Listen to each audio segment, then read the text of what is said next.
Good evening, everybody. Welcome to the Shebeen. It's Sunday night. How's it going, Lauren? How are you? I'm the very best. I'm back after my hiatus for 3 weeks. Was it 3 weeks you were off? 3 weeks, yeah. So We've had last some. last week with illness, the week before Fanon was appearing, and then the week before that it was on. Our viewing numbers were through the roof over the last few weeks, as you know. In your absence, people took advantage of you not being there to tune in, and we'll take a dip again tonight. But look, it's good to see you. It's good to see Yeah, you. so sorry about that. Yeah, so sorry guys. Sorry to disappoint that I have now reappeared again. For all of those folks who I saw you in the comments before we went live at 1 minute 30 seconds past the hour in the comments going, oh, where are they? Is there a technical difficulty? They must have forgotten to press a button. We know who you are. We have your names. You're going to be last in our list of anything we offer. We're going to push you down the list for the next whiskey releases or anything from our club. I'm looking at you, Dave, and Greg. I see you. Everyone's very welcome to the Shebeen, though it's Sunday night. I have a bit of a cold. You might hear it in my voice, so I'll try and talk as little as possible, which is going to be very difficult with 45 images and slides that we want to get through tonight and talk about the modern Irish whiskey industry.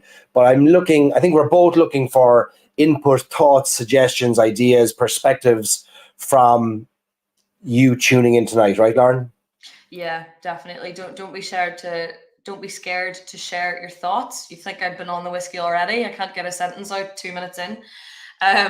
So all thoughts, all opinions. We know you love a good debate, and I'd say there'll be a few topics that we covered that'll certainly divide opinion, a bit like last week with pricing. Before we dive into the modern world of Irish whiskey and talk about the last decade and the growth, I want to give a big shout out to Sally Buckley. Sally Buckley, God love her, she broke her arm in Rome. And best wishes to you, Sally. I know you're tuning in and you're probably mortified that we're calling you out here, but we want to give you a get well wish. You broke your arm in Rome, and I think your grandson, Paul, is going to break his neck because you're going to break it for him because he told us about this. So we'll give you a shout out. But I hope you get well soon, Sally, and you're a great supporter and you're always tuning in. So we'll raise a glass to you and get your arm back in full fighting form very soon. We're going to dive into an interesting topic because we're in a new era for Irish whiskey that, to those who've joined any time in the last 5 years or 10 years even in the world of Irish whiskey, it might not be as obvious how different the landscape we have today compared to the years prior. And I think the last decade has been the most changing, the decade of the most change, I think, in the history of Irish whiskey. And we want to address that, talk about it, and maybe examine some of the reasons why or how we are where we are today, what brought us here, maybe what will get us to the next decade, what are some of the challenges ahead. There's a lot to talk about, a lot to discuss. But it's interesting. Like, Lauren, this almost I think the growth in Irish whiskey miraculously coincides with your tenure in the Irish whiskey category. We're not giving you any credit for this growth, are we, in over the past 10 years? Coincidences don't exist, so I'm definitely going to take some of the credit for that. No, definitely. I mean, yeah, when I started in Bushmills Distillery in 2014, there was no such thing really as bars being centered around Irish whiskey. There was no such thing as distilleries creating their visitor centers and their experiences and their tours around visitor satisfaction. It was more the tours were incorporated around the distillery and how navigable that could be, not the other way around. So we're seeing, new releases, new cask finishes, everything, even tourism figures in relation to Irish whiskey are so much more relevant now as well. So massive change in the last 10 years. Yeah, it's been really interesting to be on this journey and kind of witnessing it as I grow and I go along as well. So yeah, as you said, there's an awful lot to dive into. 2 hours, Shebeen, here we come. Lots to get into. Before we do, are you drinking whiskey yourself? I certainly am. So kind of in tune with what we'll discuss tonight, I'm starting off with a Method of Madness Scariana finish, my favorite Method of Madness. Absolutely love it. So that's what I'm starting off with in my glass. And then I also have a little 2 stacks dram in the can as well, which is my second pour. Oh, there we are. I don't know if I'll drink it out of the can tonight. Is that civilized enough for the Shebeen, or will I put it in a glass? I don't know. We'll see. Civilized. I like you think. I like that you think there's structure and formality to any of this madness every Sunday. Well, we'll pretend. I'm drinking a drop of the new Jameson 21-year-old Caribbean Beats Irish whiskey. I have a small sample I got in London there this week, which I'm sipping on here to try and get my head around it. Really enjoying it, actually. I know there's been lots of debate about its price and its size, but I tend to ignore the price of free samples because I want to enjoy the whiskey and try and get my head around it. So I'm sipping on that, and then I'll probably drink a drop of the dram in a can. Got a few other samples here as well on my shelf that I'll probably dive into, including, I still have a sample here of Fionnán O'Connor's vintage mash bill that he's launching on the 31st of October. Those of you who have been following along to Fionnán's journey, October 31st at 8 p.m. Irish time, he's launching his community and his Irish whiskey and his crowdfunding campaign. We'll share more details that during the week. So, what should we start with? We should dive in. We should. We'll throw this up here now. Where's the sips updates? No, are they first? Oh, yeah. Let me see. Here's what we've got. New Irish whiskies. So, there have been some new Irish whiskies, which I think we shared during the week. But like I said last week on the Shebeen, we want to point you to where you can get all the newest Irish whiskies at any time. And that is on our new website, irishwhiskeywatch.com. You can pop your email address in there anytime, and it'll send you an automatic email every time a new Irish whiskey is released. And we'll have the details there. If you represent a whiskey brand, you want your new whiskies featured, just send us an email to news@irishwhiskeywatch.com, or just go to irishwhiskeywatch.com, and there's a submit button, and you can fill in all your details there. But that's where all the new Irish whiskies are going to be added as they are released, and any other pertinent news in the world of Irish whiskey. So that saves us a bit of time on the Shebeen, because we can focus on other topics which we want to dive into, like tonight, on the whole new industry that we're part of. And it has been a decade of growth, maybe a little bit more than a decade of growth. I think a lot of people in the industry would time this new era to around 2012, 2013, with the opening of Dingle Distillery being this kind of mile marker in the great journey of Irish whiskey. And that point changed everything. It being the first new independent Irish whiskey distillery that opened in Ireland in 100 years. It created a lot of buzz, a lot of interest, a lot of excitement. It introduced new people to Irish whiskey. It had a revolutionary cask program that introduced people to the category. I think there's been a lot of standing on the shoulders of Dingle, and also standing on the shoulders of the big behemoths in the room, the Jamesons of the world, over the past 10 years, and we'll talk about those as we go. But it has been a decade of growth, and it's not been a decade of growth for every whiskey or every brown spirit. We know that, for example, in the United States, Scotch has declined over the past couple of years as Irish whiskey has increased its volume in the United States, and there's indications, optimistically perhaps, that Irish whiskey will overtake Scotch in volume sales in the United States by 2030, which is not that far away. So it's been a remarkable decade, and lots has happened. So much has happened in that decade. The IBEC and the Irish Whiskey Association release a report every year on the drinks industry and the Irish whiskey industry, and give us some kind of understanding of where we've been and where we're going. And this little graph here really indicates the growth we've experienced, even since 2014. So you take an 8-year period, more than doubled the volume sales of whiskey in an 8-year period. There's very few industries where you're doubling the volume of sales in an 8-year period, not just having 2-3% growth, but you're talking about 10% growth, 15% growth, almost on an annual basis, which is astronomical. So last year, 15.2 million 9-litre cases. So that's 15.2 times 12. A 9-litre case, 12 bottles, 12 700ml bottle, or 12 750ml bottles. And that's what 12 times 15 is, off the top of my head, 180 million bottles of Irish whiskey going around the world. Staggering growth. We must acknowledge that the majority of those happen to be in a green bottle with the word Jameson on them, but that has also ploughed a furrow that has allowed others to come in behind and benefit from the market awareness that's been generated. So I just want to benchmark that growth, which has been extraordinary. What year did you join the whiskey industry, Lauren? 2014. So yeah, just when the figure you have at the start there, yeah.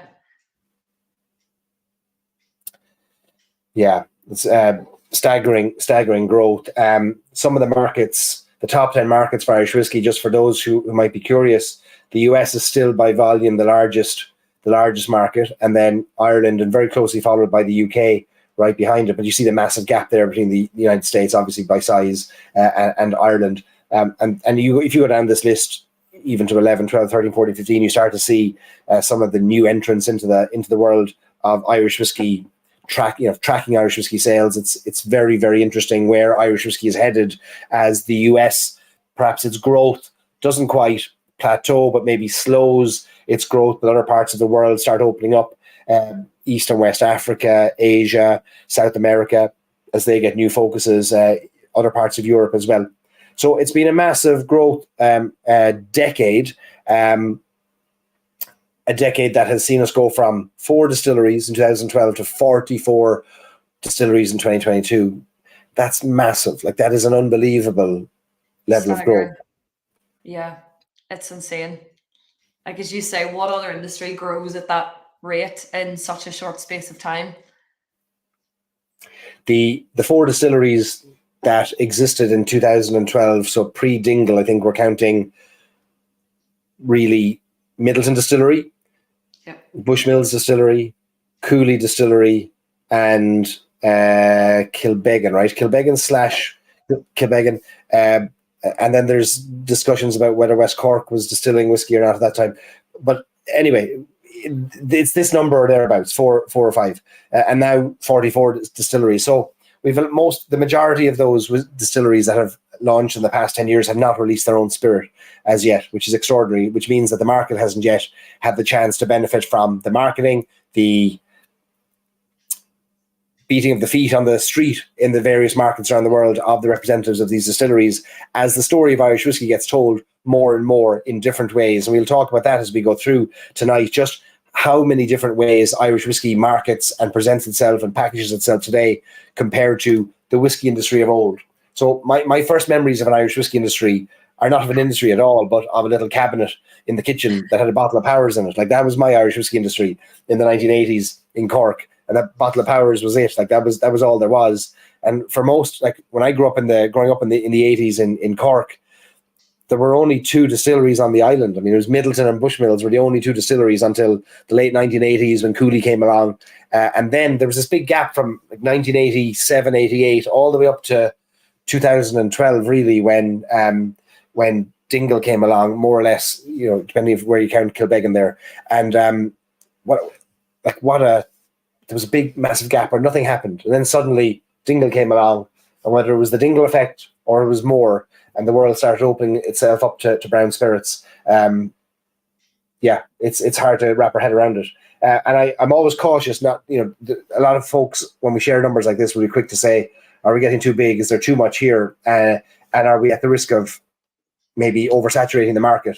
And I like the optimistic line that Louise McGuan from JJ Corrie shared at one of our events that we hosted in New York last year, where she was asked the same question. And she said, it's not an oversaturation, it's a market correction. In other words, the market is being corrected the way it should be now that there's enough supply and the demand, like there was historically. And I like the idea of there being a market correction towards Irish whiskey instead. That's a great way to look at it, because I still get that a lot, actually. People thinking, it's always the question, can everyone survive? And it's probably the same as kind of put to you if there are so many. But yeah, there's certainly, we're catching up with Scotch and Scotland and their number of distilleries. So yeah, I like that outlook by Louise. Like, on that point, of course, not everyone can survive. Not every business is run the same way. Not every business is capitalized sufficiently. Not every business has the same go-to-market strategy, have the same team, have the same connections, have the same routes to market, and on and on and on. So there'll be casualties along the way. There'll be fatalities along the way. And the last thing we want is to take any casualty or any fatality as being some kind of harbinger of death and say, that's the end of it. That's it now. It's all over. I knew it. We were going too fast. I think there'll have to be some casualties along the way. The old few broken eggs to make the omelette kind of analogy, I think, has to be appreciated as we grow. Greg's experienced a wallet correction along the way. You have, Greg. And listen, we don't force you to buy any whiskey. We just tell you where they are and which ones we like. I was about to read the same one out. I think a lot of us have since delving deeper into the industry. So the question I have then is, with all this growth, like, what's it down to? Is it down to relevance? Is Irish whiskey suddenly relevant? Has it suddenly paid attention to what the world wants? Is it that we've got enough supply, whereas there was always the demand, there just wasn't the range, the mix, the product mix that the world demanded? Was it that brown spirits weren't as demanded as they are today? What is it down to? And I don't have all the answers, and there's people far more qualified than me. I see them in the comments already who are whiskey distillery owners themselves, who would have opinions and views on them. I'd be interested to hear them. But what's this growth down to, and what brings us to this kind of modern world of Irish whiskey that's not our grandfather's world? And I think there's been a lot at play, and there's no one thing, but we can't overestimate the value and the impact of Irish whiskey marketing over the past few years. And it's a 20-year trajectory you'd almost look at with Irish whiskey marketing. And when we talk about Irish whiskey marketing, for the most part, you're talking about Jameson marketing. You're talking about Jameson making what would have been historically, for me growing up, an old man's drink in Ireland, cool again, to the point where I remember in the early 2000s being in New York and seeing people far cooler than me in the early 2000s, let me put it that way, sipping Jameson and having Jameson cocktails and Jameson picklebacks and Jameson ginger, and they were just calling for them at cool bars in New York. I was blown away by the Jameson effect, and I think that's been a massive part of it. I think you can talk about the growth of Irish whiskey without talking about Jameson, and hats off and credit where it's due to their marketing team for making the kind of mixability of Irish whiskey so accessible to people. And I think you're right, Barry, on your point about white spirits being so popular. I think there was an opinion that whiskey, brandy, whatever it might be, could only be consumed neat, and that put people off quite a lot. Like, how dare you add anything to whiskey except another whiskey, was a line I often heard. And I think the Jameson, the JJ and Lime, as they put it, or JG and Lime, sorry, has really revolutionized the way people looked at whiskey, and it made them not scared to kind of push the boundaries, and I think put it in other cocktails and try and expand how you consume it as well. So 100%. I remember you saying about drinking in New York and cool bars. When I started in Bushmills, when I came home one afternoon or evening and said to my mum and dad that I actually liked whiskey, they were kind of like, whiskey? You like whiskey? Like, that's an old man's drink. I think it was that opinion, and taking it out of that has been a challenge in the last decade. I've shared the book in previous occasions. I think I still have it here on my desk. This book here, My Dear Mr. McCourt, the book about Kevin McCourt, who was the first CEO of Irish Distillers, the first non-family CEO, family member CEO to lead a business like a whiskey company, which historically would have been passed down from family member to family member, internal staff member. And Kevin McCourt had this view that Irish whiskey, if it was to succeed, had to build up its export abilities. And you couldn't rely on an Irish market, you couldn't rely on a UK market just to build Irish whiskey. And they really looked to the US back then. And I'd imagine that there were a lot of heads being scratched at the time. And no different than every time anything new is done in the world of Irish whiskey today, there's a lot of not just begrudgery, but I suppose insults being thrown at the thought of us doing something different. And in 1966, 1967, 68, 69, as the newly formed Irish distillers had to explore how to survive, them exploring a new market, changing the entire makeup of their mash bills, of their whiskies to appeal to a new market, goes back to this idea of relevance. If the Irish whiskey industry was to succeed in the 60s and 70s or survive at all, it had to be relevant. And the distributors in America said, I can sell Irish whiskey so long as you change how it tastes, And they had to wholesale change how their whiskey tasted. And I think that's maybe a through line here, that we can't lose sight of how we can keep doing the same thing and expect to get different results. And it's the same with Jameson here, like you said, you drinking whiskey because it appealed now to a younger generation thanks to its positioning, its marketing, and suddenly it became cool enough for Lauren to drink it, you know? That's definitely not a benchmark, but anyway. But it's true. It really did introduce this brown liquid that was genuinely considered an older person's drink into new hands. And again, I've said this before, the same with Proper 12. It gets an awful lot of stick, as we know, online, but through Conor McGregor's popularity, I know he's a very much a Marmite character, but he has a huge fan base and a huge following. His younger fans have been introduced to whiskey through Proper 12. And to me, honestly, that's only a good thing. Bringing younger people, a younger generation, and repeating that and doing that as we go along, it just brings more people into the realm of Irish whiskey. So I don't see that as a bad thing.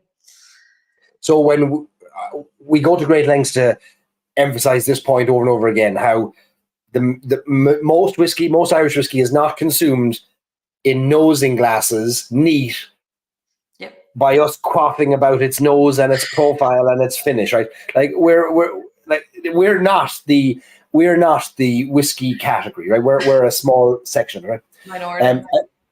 Yet the Irish whiskey industry has been built on not us, and that must be. I think we have to keep remembering that it's the pushing Jameson into cool territory. It's pushing Jameson into collaborations with the beer industry. It's things like the Sexton collaborating with a TV show in the United States to introduce people to whiskey or Irish whiskey that they may never have heard of, may never have tasted, but they love The Walking Dead, and therefore we should maybe try the Sexton. Exactly. It's such a smart marketing technique, is to tap into a world that you would never otherwise associate with Irish whiskey, because you're bringing it in front of people that, as you say, might not be whiskey drinkers to begin with. They might drink Scotch. They might not drink Irish whiskey in the way that we think they would, or ever. And to me, it can't be a bad thing. I mean, the Sexton, the popularity and the awareness and the growth of the Sexton post the Walking Dead collaboration, I think it was 2021, that was phenomenal. It really was, like the best selling Irish single malt in America. That's amazing. So when we look at things like this, I think it's a reminder that Irish whiskey is now maybe cool enough to piggyback and collaborate with existing, like we're doing what we would call brand transference, taking the equity of another brand, adding it to the Sexton, adding it to Irish whiskey, and we're benefiting from it. I think that is a little bit of what's happening at Proper 12 too. Proper 12 is a collaboration with a personality and an audience. It's not a flavor play. It's a buy into this because it's a cool thing, because its personality is cool to that audience. Exactly. And because it's a character that a lot of people worldwide like, and they're interested in the sport. Yeah, 100%. I can't imagine, like, growing up, what the Irish whiskey collaboration with a TV show would have been. Would it have been like Powers Gold Label and Glenroe on a Sunday night, the old farming, watching a bit of farming in Wicklow, and a drop of Powers Gold Label gets pulled out, a bit of product placement on the table. It's come so far. Like, it's just, the industry has come so far in the last decade. I know. Think 20 odd years ago, some of this probably would never have come to light. And then you take things like clothing collaborations now, where Irish whiskey has brand extensions, where there are people now who are hired into the world of whiskey at a marketing and brand level that are not whiskey people per se, and that comes with its pros and its cons. But the pros are that they don't think about it the way it's always been thought about. They might come to the world of brand thinking about it from a brand equity, a segmentation, a growth play, rather than how do we get more people to drink whiskey. Instead, it's how do we appeal to a segment that then will explore enjoying whiskey. And I think this next one is another example of that. You're wearing one of these collaborations on your head at the moment. I'm what have we got here? Yeah, so Dickies is still a workwear brand. It was founded in 1922, and they have always produced very, very good quality workwear. In the recent years, I would say probably the past maybe 5-6 years, maybe even a little bit longer, they ventured into more of a street style kind of hipster vibe, where again all the cool kids are wearing Dickies. So Jameson, again, last year, I think it was the end of last year, tapped into this market once again. So there was always, when I worked with Bushmills, there was always that tactic of positioning yourself in the age range of kind of 20 to 25, even 25 to 30, that sort of market. And that's certainly the age level that would wear Dickies attire. So they created hoodies, t-shirts, hats, beanies, socks, the works. Dungarees, how could I forget them? The hipster staple. They created this really cool, to be honest, I think it's really nice line of Jameson Dickies workwear. I remember you running around Middleton Distillery looking for dungarees in your size. I was, and then I remembered that I'm only 5'1" and most dungarees don't fit me, so I had to leave them behind. You can jump into one of the pockets of the big ones. That'll do. I was determined to get my hands on some, because it's actually, loads of it has sold out online. So again, it just shows the popularity and the appetite for cool collaborations like this. Even another good one is barbershops. A lot of brands try to position themselves. Jameson did the same, actually, massively in barbershops. That kind of hipster clientele, the kind of people that you want to be holding a bottle of Jameson or Irish whiskey in their hand. There's a barber shop in Cork that gives you a free Jameson. Yep. When you get your haircut, Hive barber shop in Cork. So I've yet to go in there, but I think I should, just for the whiskey. But I don't know whether the draw for most people is go in and get hammered while they're getting their haircut, or go in, get a haircut, and just the bonus is the whiskey. But you're right, like there's a coolification of whiskey of late, of Irish whiskey, and certainly craft whiskey as well, that we're seeing more examples of people wanting to partner and collaborate. We'll talk more about kind of collaborations as we go. But it is interesting that I'm part of a lot of whiskey groups online, and you are too, I'm sure, in Facebook communities, and they tend to attract mostly the hyper avid whiskey fan, like perhaps the educated whiskey fan, somebody who spends maybe an outsized amount on whiskey every year compared to the average consumer. And there can be quite a lot of maybe cynicism around brand extensions and collaborations.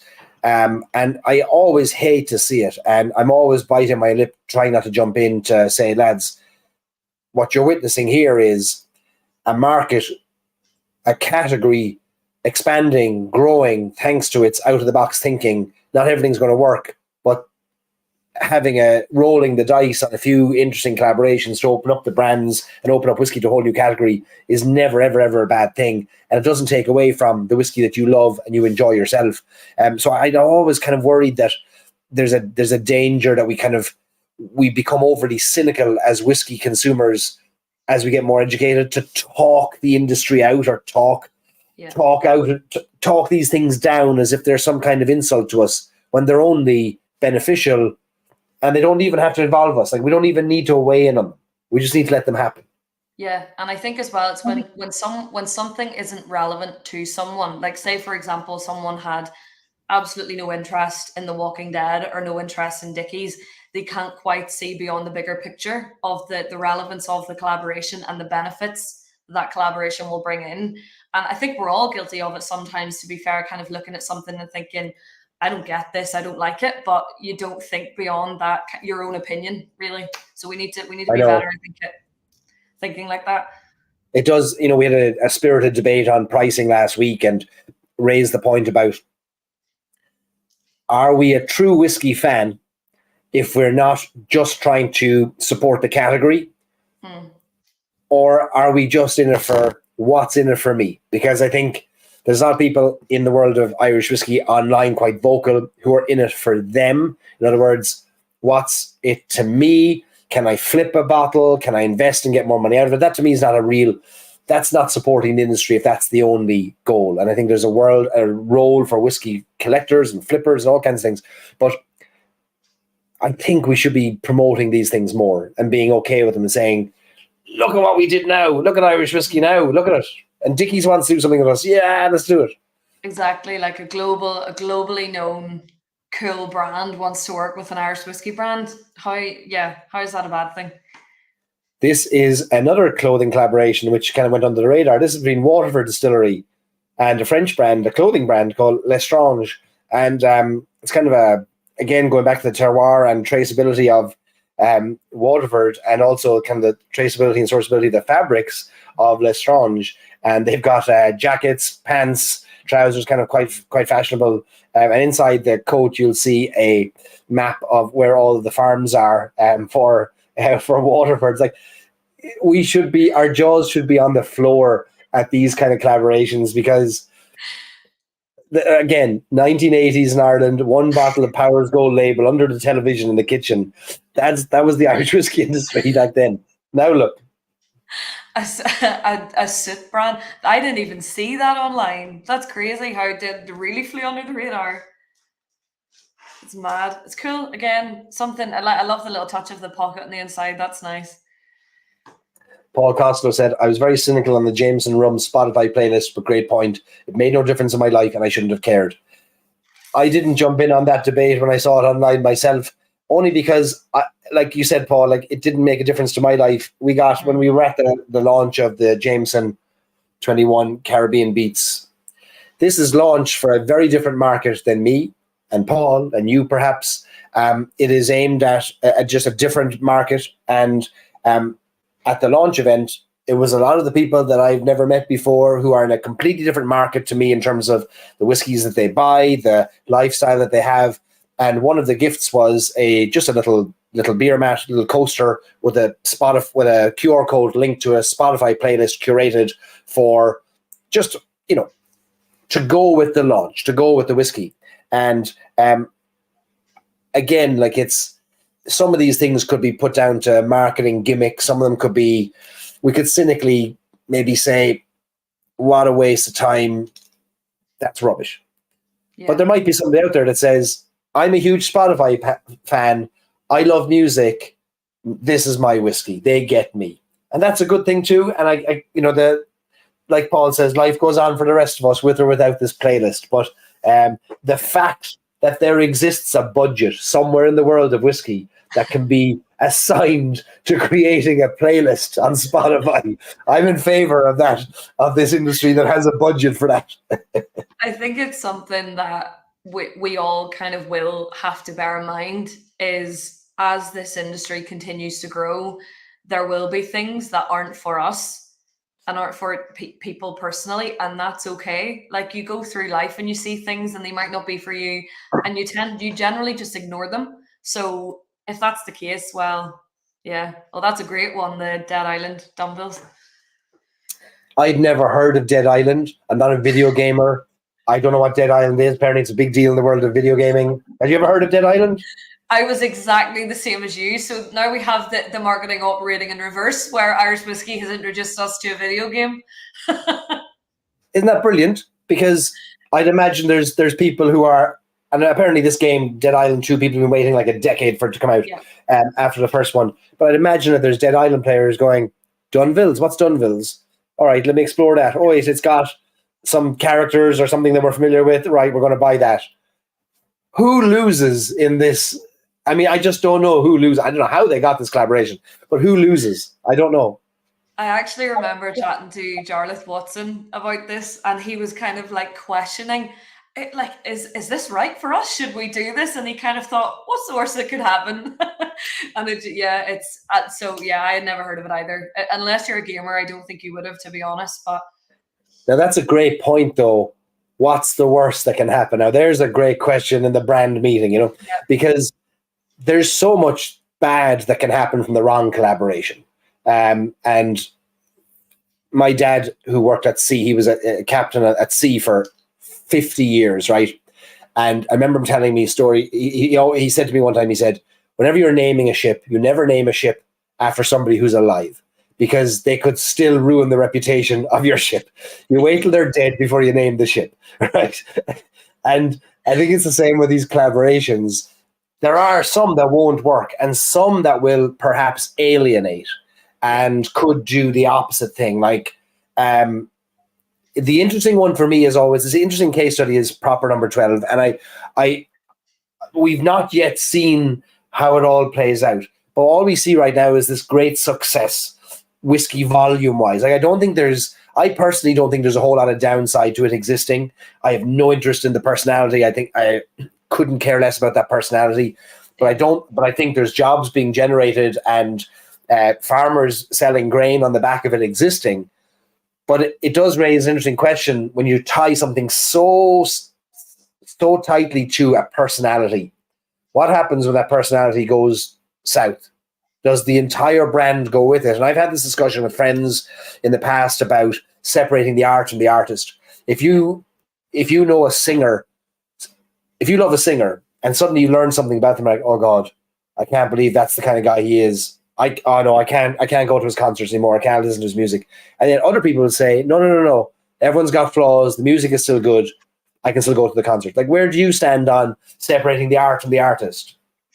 I agree to that extent, because like there's certain you're going to laugh at me because I've promised to do this for so long. There's certain rap artists that I may listen to who might get into a bit of scandal online. They maybe do something that's a little bit not great, but am I going to stop listening to them? No, because their music's good. I enjoy listening to it when I drive in the car. I'm still going to sing to it. Yeah, so I'm very good at separating that. Thankfully, no one I listen to has ever been involved in serious scandals, but if they did, I can't see me skipping over a song just because of that. If it's good, I'm going to listen to it. I think there's a very down the middle difference in how that question is answered. I think you're either in one camp or the other. And every time I love asking that question of people, because it's either one or the other. People are very firmly like, no, if I knew the person did, like, people will even volunteer, if I knew they did the thing beyond this line, I would never support them, not even stream them, not ever. So I'm curious how that plays out in the world of whiskey going forward, because we do have many more. Listen, we've got Jean-Claude Van Damme whiskeys. We've got we've got golfers. What's the name of the golfer from Royal Portrush? There's a few. What's his name? Anyway, I should know this. It's Darren Clark. Graham McDowell. Graham McDowell, yeah. He's got an Irish whiskey, isn't he? Grey Coast. There's all these personalities getting tied to it. But no, it didn't seem to hurt Shane McGowan and the Pogues with the old Pogues whiskey, and yeah, I don't know. So who knows? There's also an Ulster player, which is probably less known, Darren Caves. He's behind the new Outwalker Irish whiskey, which is also the brainchild of Gillian Vose, who's a kind of globally renowned bartender, ex-Dead Rabbit bartender, and Sean Muldoon as well. So there's a lot of collabs. But there have been some great collabs too, where Irish whiskey has partnered with other great Irish things, from chocolates to beer. Here's a couple of beer collaborations where you've got beer that's aged in whiskey casks, whiskey that's aged in beer casks.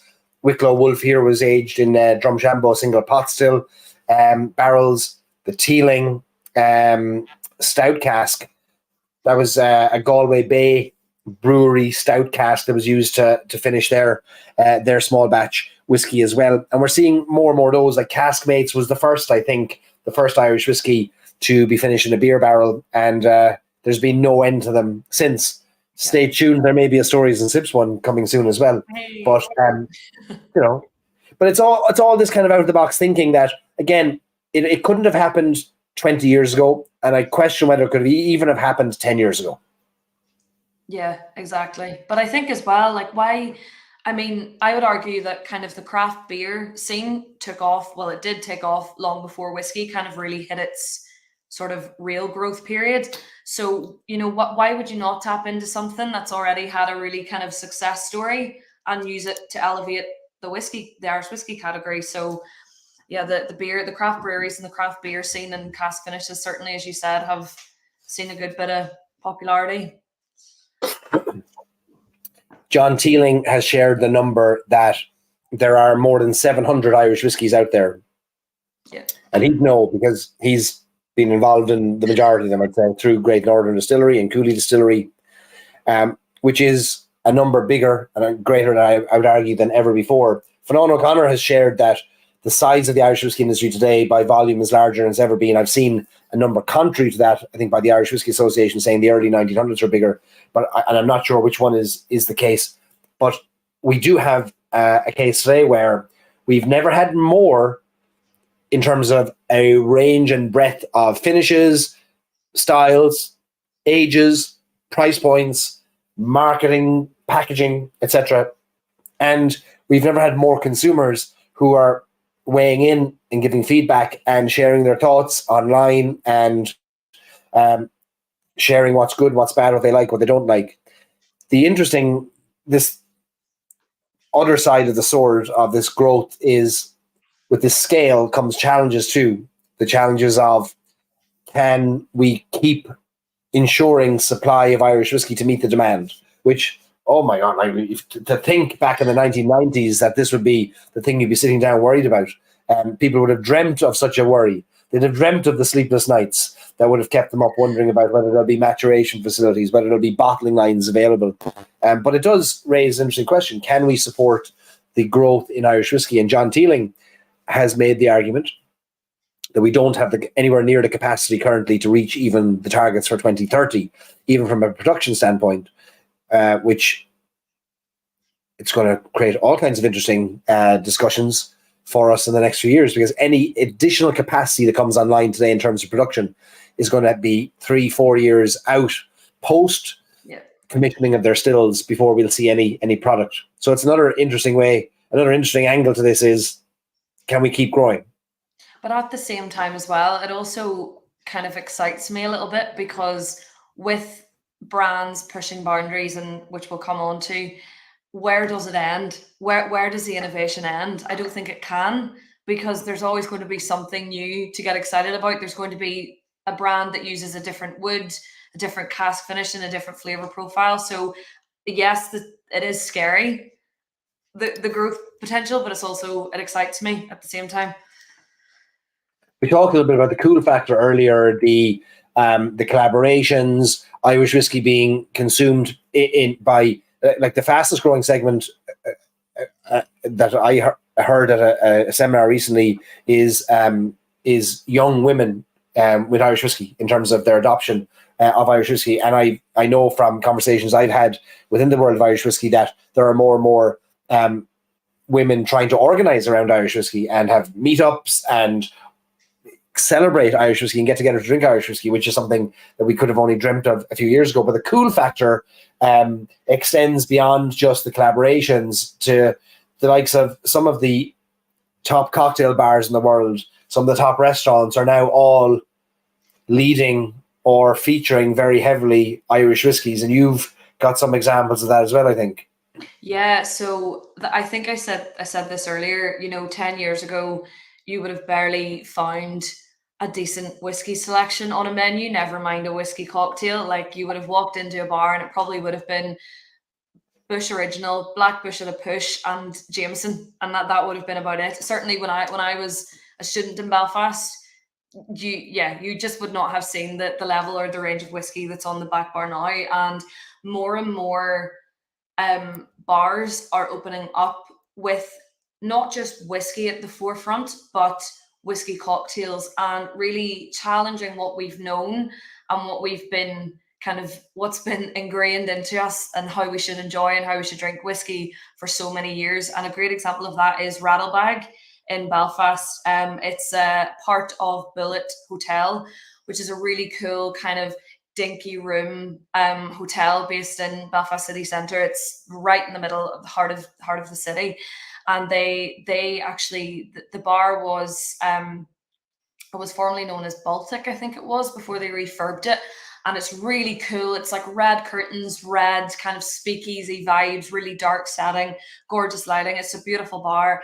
And they changed their cocktail menu. They only serve cocktails, and they changed their cocktail menu every 4 months. And on the menu, they try to only use kind of more prestige, more premium spirits. So they had on their menu a green spot old fashioned, which was absolutely beautiful. They added a little bit of honey syrup into it as well, and it was just gorgeous. The big square block ice cubes as well, which I love. It just adds to the whole experience of drinking an old fashioned. And they even used red spot in a red hook in a Manhattan as well. So they really are kind of challenging what people think they should be using in their whiskey cocktails. Like most people would probably shout you out of a bar if you said you were putting red spot in a Manhattan. But they don't care. They want to challenge that, and they want to kind of challenge that perception, which I love. So yeah, if you're in Belfast, certainly check it out. There's a world of other examples as well. Look at what the Dead Rabbit do.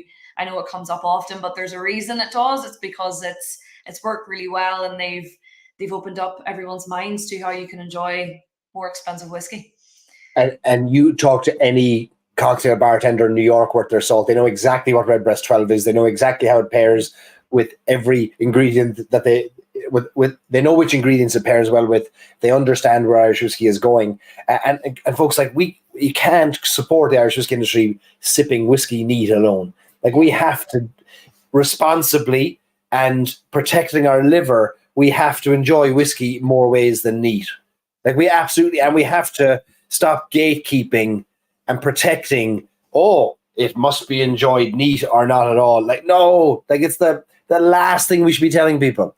We should be encouraging them to find their way to enjoying whiskey's other way. Now, there's all kinds of arguments we can have, and the day is too short to be indulging in them all, around people saying, well, at a certain point, you put in a very old, very expensive whiskey into a cocktail, you no longer detect it. Look, okay, I don't care about the specifics as much as generally, can we encourage the consumption of Irish whiskey in more ways than just in a fancy nosing glass?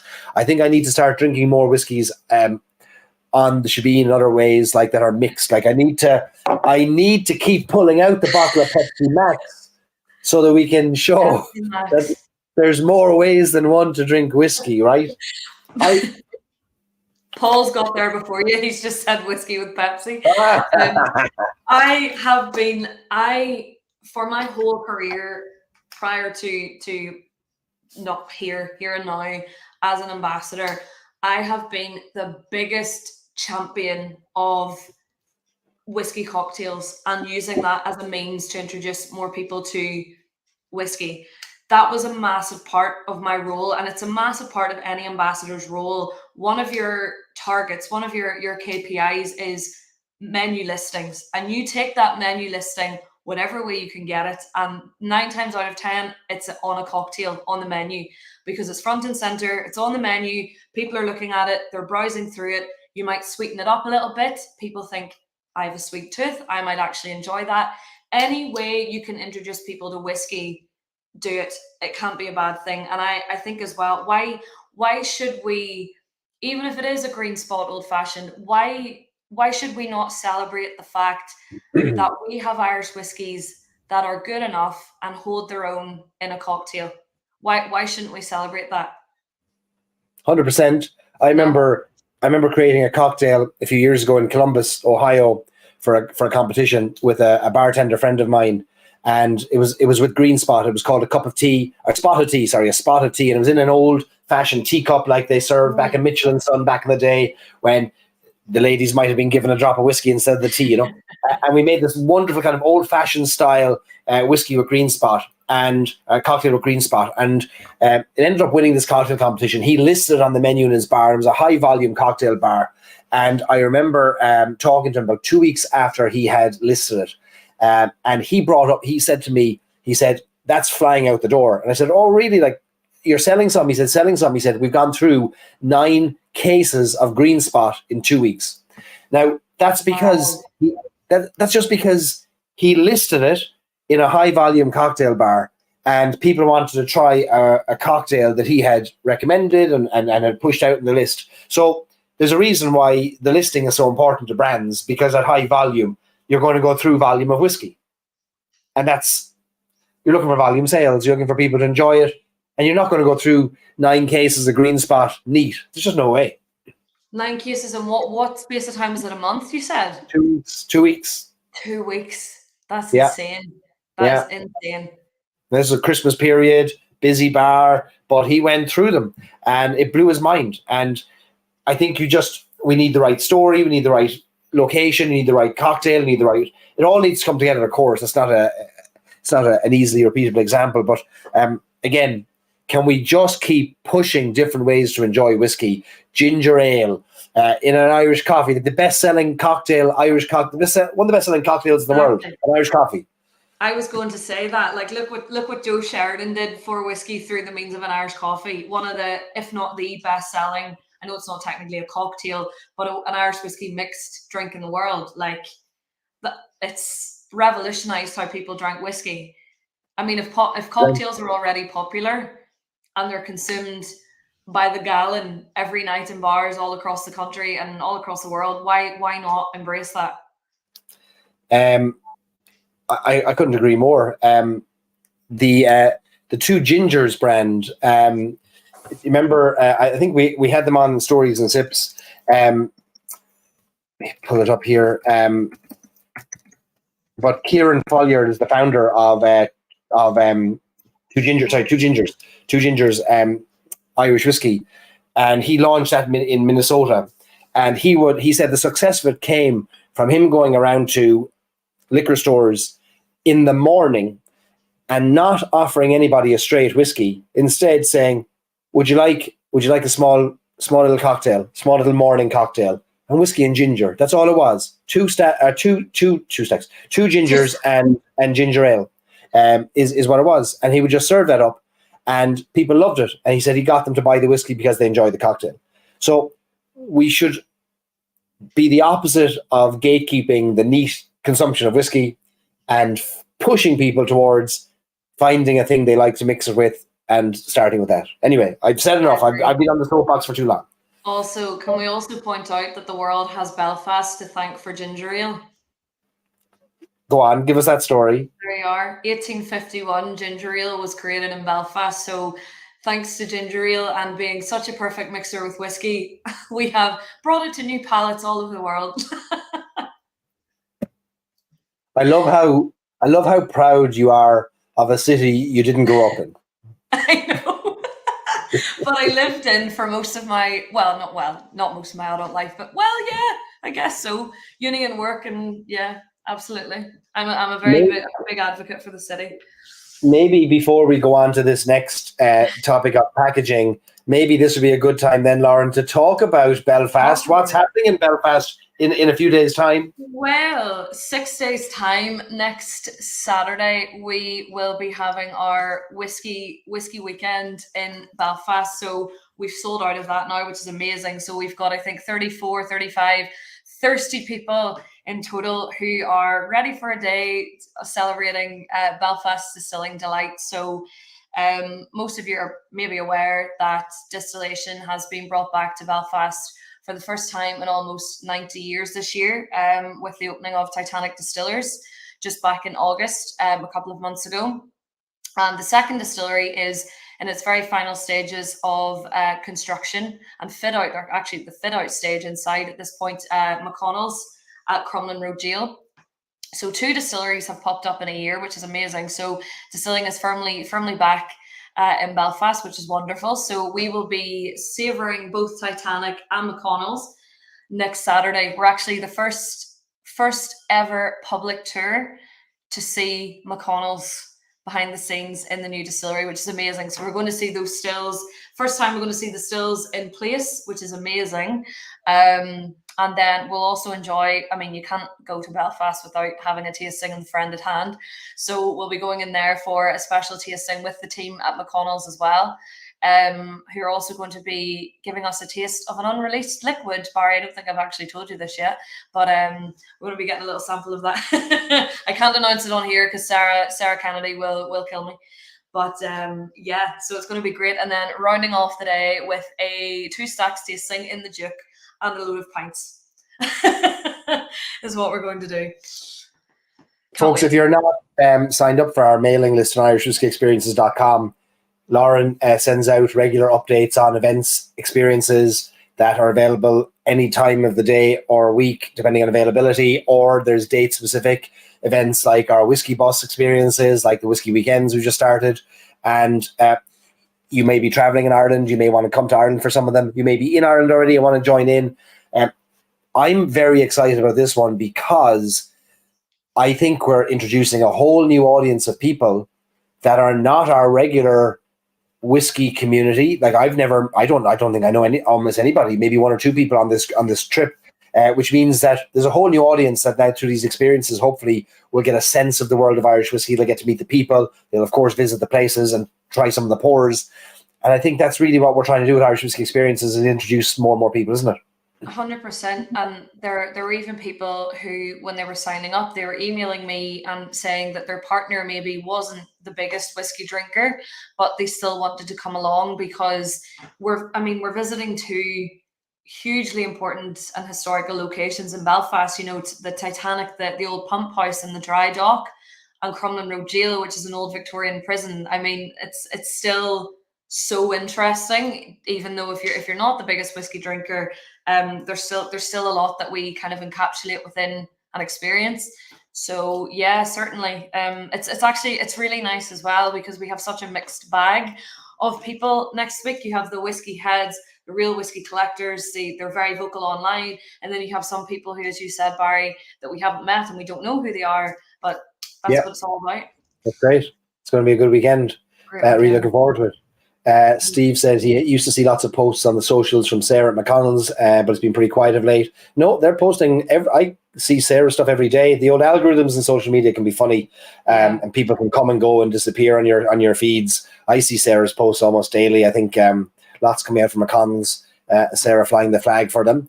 Mark McKenzie's drinking the Stories and Sips Cologne. Mark, in honor of you saying that, I'm going to pop open a drop of it. But you know what? I think we shouldn't just drink our whiskies neat, you know.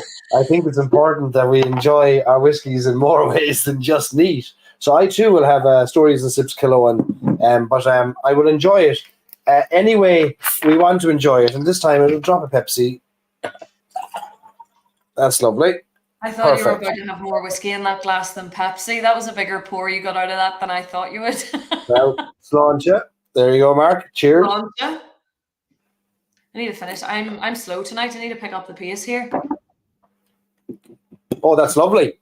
Oh, that's great. Oh, folks. Listen, we have to name this. Forget your Belfast coffees and all these things. Cologne and Pepsi, lads. A Pepsi. Belfast coffee isn't even really a thing in Belfast. It's a thing in Dublin. A Cologne. Look at you all, blasphemy. Come on, I love it. Yeah.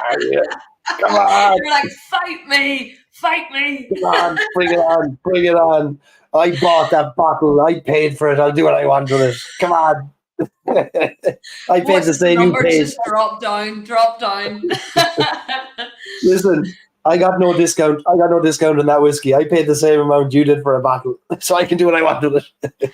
Listen, do you know what? At the end of the Whiskey Bus in August, it was you, and the final night when we were all shattered, we were all wrecked, social batteries were -5, and you said, I'm going to have a Jameson and Coke, and I just thought, you know what? That is exactly what I need right now. The sugar hit, the whiskey, perfect. And I usually absolutely hate Coke or Pepsi or any form of cola with alcohol, but that hit the spot, let me tell you. I may or may not be in the pocket of big cola. I can't confirm or deny whether I am being pushed by the Coke lobby to infiltrate the whiskey world, but I'm doing my thing. I'm Team Pepsi Max, whether you like it or not. No, take Coke Zero always. What about a football I like special? Coke Zero too. Donegal, I like that too. Special. Oh, that's lovely. That's a fantastic drink. Fantastic. Look at this. Look, I did a Dunville PX with Coke Starlight, says Daniel. Brilliant. Johnny says Barry can't make me do that. I don't know, Johnny. I'd say if I drank enough of these now and started coming out with some tasting notes and waxing lyrical, you'd be going out buying cases of the stuff. You're definitely on the payroll for Pepsi. I'm convinced. I'm in the pockets of Big Pepsi. All right. Let's talk about packaging. So I think that packaging has obviously packaging has been revolutionized in the past 10 years. Lauren, you shared at the start of the night the dram in a can, which really is something we have to talk about in depth, because I have it here as well. There we go. 2 Stacks Irish Whiskey, who are not long formed themselves. It was only in 2020 that these lads came out with their whiskey bonding and bottling business, and have instantly become kind of cult sought after whiskies, and are really leading the charge of thinking differently. You talk about it not being your grandfather's whiskey industry. Well, here's a company named after their grandfather's whiskey industry, which is an old distillery in Dundalk back in the day, where they could be no more connected to that than between themselves and the man in the moon, because they're thinking about packaging and distribution and production in ways that you don't see anyone thinking like them in the world of whiskey today. And we have to give our little hat tip to them. I think 2 million cans now, I think, have been sold globally, 100 milliliters in size. The world's first straight whiskey in a can. I saw last week Screwball peanut butter whiskey in a can, but this came first. 2 Stacks were the first with it. Lots of cocktails in cans with whiskey, but this has now introduced a new audience of drinkers to whiskey because of its packaging. And you know what? This might be a bit out of the box, but it's true. When people go hiking and go for walks, and they might be like, do you know what? I don't want to bring the hip flask today. I'm going to bring my dram in a can up the mountains with me. It's such a great size. It's 100 mils. It fits in your hand luggage if you're flying and you're only bringing your carry-on. It's just amazing. I think it's so cool, and credit to these guys. They're such a cool brand. And even yesterday at the Belfast Whisky Social, they got a lot of attention. We had a few of their releases. We had Dram in a Can, for example, on the table. There was a lot of interest around them because they have thought outside the box and they're doing something a little bit different. And yeah, it's fantastic invention. We have an upcoming collaboration with 2 Stacks with a blended whiskey project, and those of you who participate, we're going to have 40 kits to help create our blend. You're going to get your components in a can. You're going to get 100 ml components sent to you, canned up by 2 Stacks lads. Each one will be labeled separately as a component, but because they've got a can bottling line or a canning line in 2 Stacks. The conversations that have happened around the world, the coverage these guys have got because of the packaging, is better than any direct marketing they could have done about the product inside it. Yeah. Because the conversation is all about how it's delivered, and the conversation has not even been as much about the liquid inside. It just happens to be good liquid inside, a great blend. And it does raise another point, which is packaging and the transparency that's displayed on packaging, right? Yeah, exactly. I think that 2 Stacks and even Cologne as well are perfect sort of A students to talk about transparency, the breakdown of the blend, the percentage of grain, percentage of malt, whatever that might be, the cask finish. There is nothing omitted from their labels, and any information that the consumer could possibly need is on the label. And I think it's something we should see more of, brands being transparent from where maybe their liquid is sourced from what's in the blend, if it is a blend, for example. It's incredible. They can do no wrong in my eyes. There was a time when an Irish whiskey had to be austere. It had to be archaic in a way. It had to pay reverence to the past, and that's not going to sustain the industry going forward. And I think a lot of brands are seeing that It's about innovation on the packaging side as much as it is on the product side inside the packaging. And I know Two Stacks have just finished the production of a new sustainable bottle that they're about to release their first product in as well, which has reduced the carbon footprint of construction, of the product. Another one that's caught your eye in terms of packaging is West Cork. Yeah, so I think a number of years ago, if we're talking about sort of 10 years ago, a whiskey was just kind of put in a bottle that was suffice, and it was sold, it was put out there. There certainly wasn't as much thought put behind the actual bottle itself and the kind of story that might tell and might contribute to the brand. So yeah, the West Cork Maritime release, I think Paul was saying he was enjoying their bourbon cask there earlier. So the Maritime release, the founders of West Cork, two of the founders, John O'Connell and Jerry McCarthy, were formerly trawlermen off the west coast of Cork. So this bottle, it's one of the most unique bottle shapes I think I've ever seen, to be honest, across any brand. It represents the vintage glass fishing floats, which I think is so cool, and kind of the off-center pour as well. So it's a little kind of nod to their story, their past, but also it's relevant to the release, the Maritime release as well. I love it. I think it's great. I have a bottle. If you buy those 5 bottles, you get a free crab as well. Yeah. Free crab to boil for your dinner that night as well. What could go wrong? Very Irish looking beach there. Very Irish weather, as you can tell on that beach there. West Cork. Yeah, find crabs on the beach right now. That's Skibbereen. Again, it's about standing out too on the shelf. So with the rise in demand for Irish whiskies, there has been a demand in obviously the number of SKUs that are out there, the number of individual products that are trying to hit shelves. There's only so much shelf space out there. So you're trying to grab the attention of the buyers in different states and shops, first of all, to say, yes, we'll stock your product. Packaging is a big aspect of that. And you want to stand out to the consumer when they're walking past in the split second that they look at it. Maybe it's for a gift, maybe it's something that'll look good on their shelf, but it stands out for some reason that'll get them to spend another second or another minute to look at it, evaluate it, and have some consideration before they purchase it. And I know there's a lot of brands in Ireland are following that line to see how can they be different in more than just what's in their package, but what is the package as well. Waterford, another great example of that. They didn't want the colour of their whiskey to be the determiner of their success.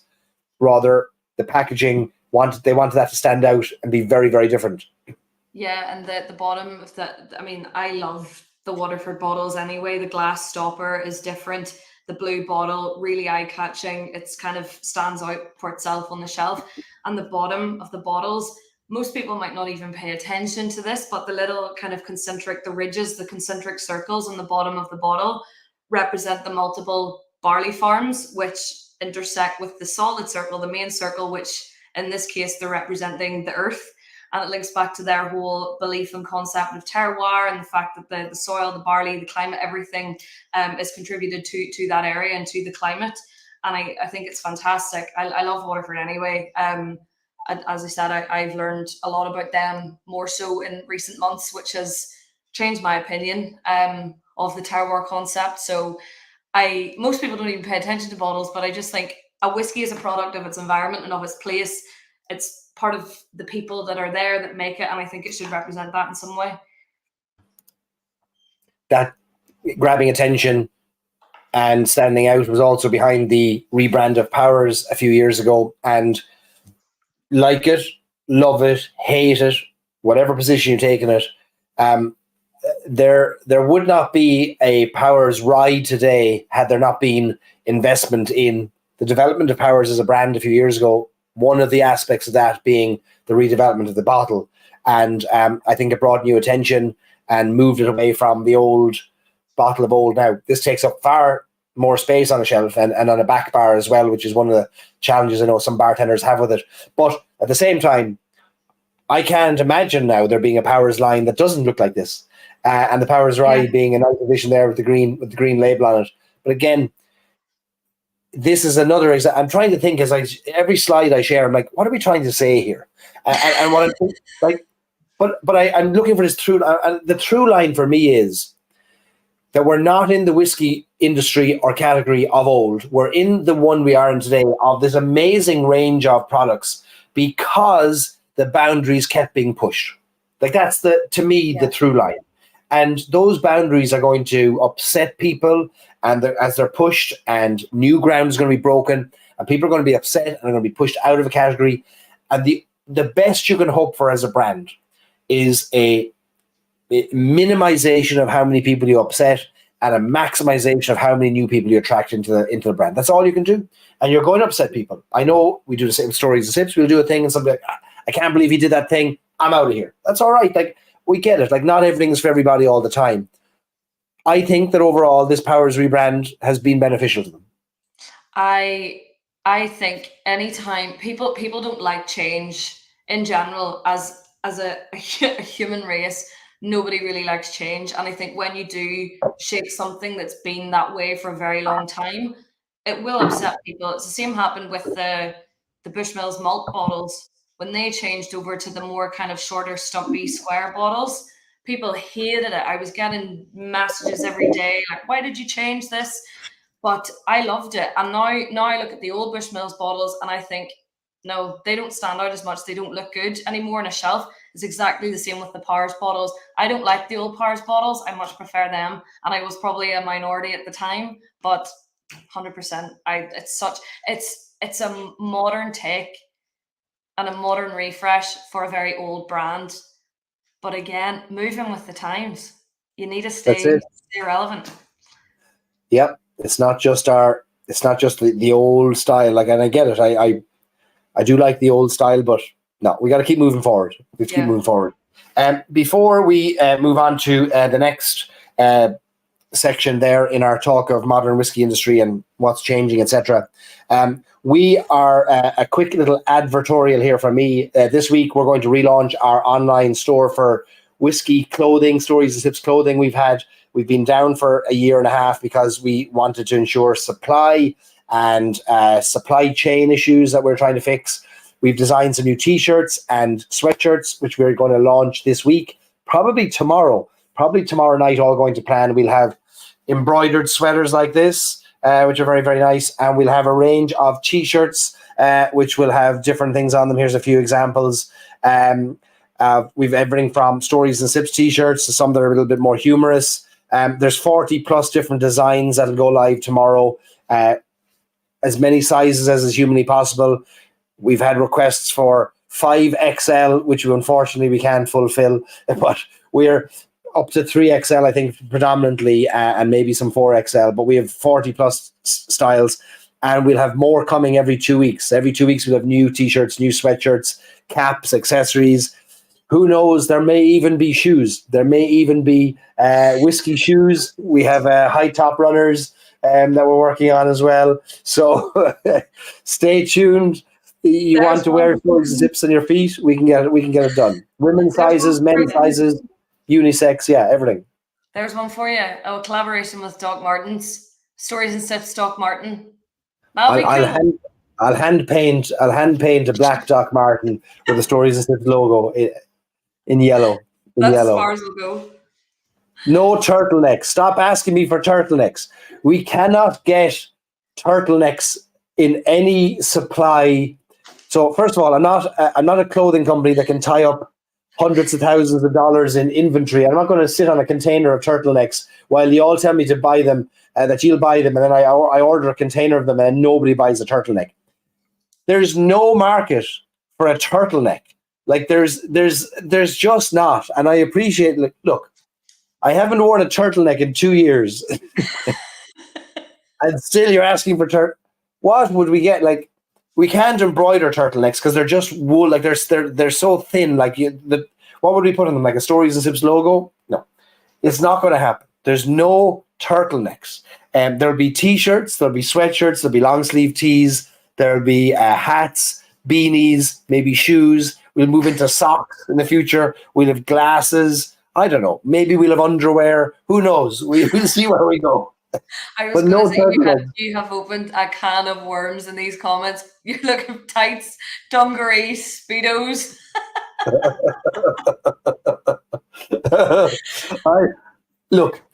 as many of you know, I'm not averse to selling a thing that you want. It's not going to take me a whole lot to spin something up that you want to buy.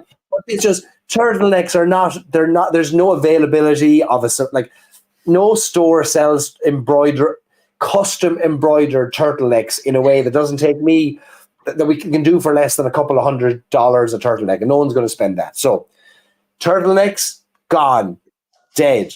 Take your turtleneck money that you've been saving up, and you can apply it to t-shirts, of which you've got many, and sweatshirts and everything as well. Hoodies, yeah, whatever you want there. You know what you need to do? You need to change the intro of the Shebeen away from laying a turtleneck. Yeah, down. it's going.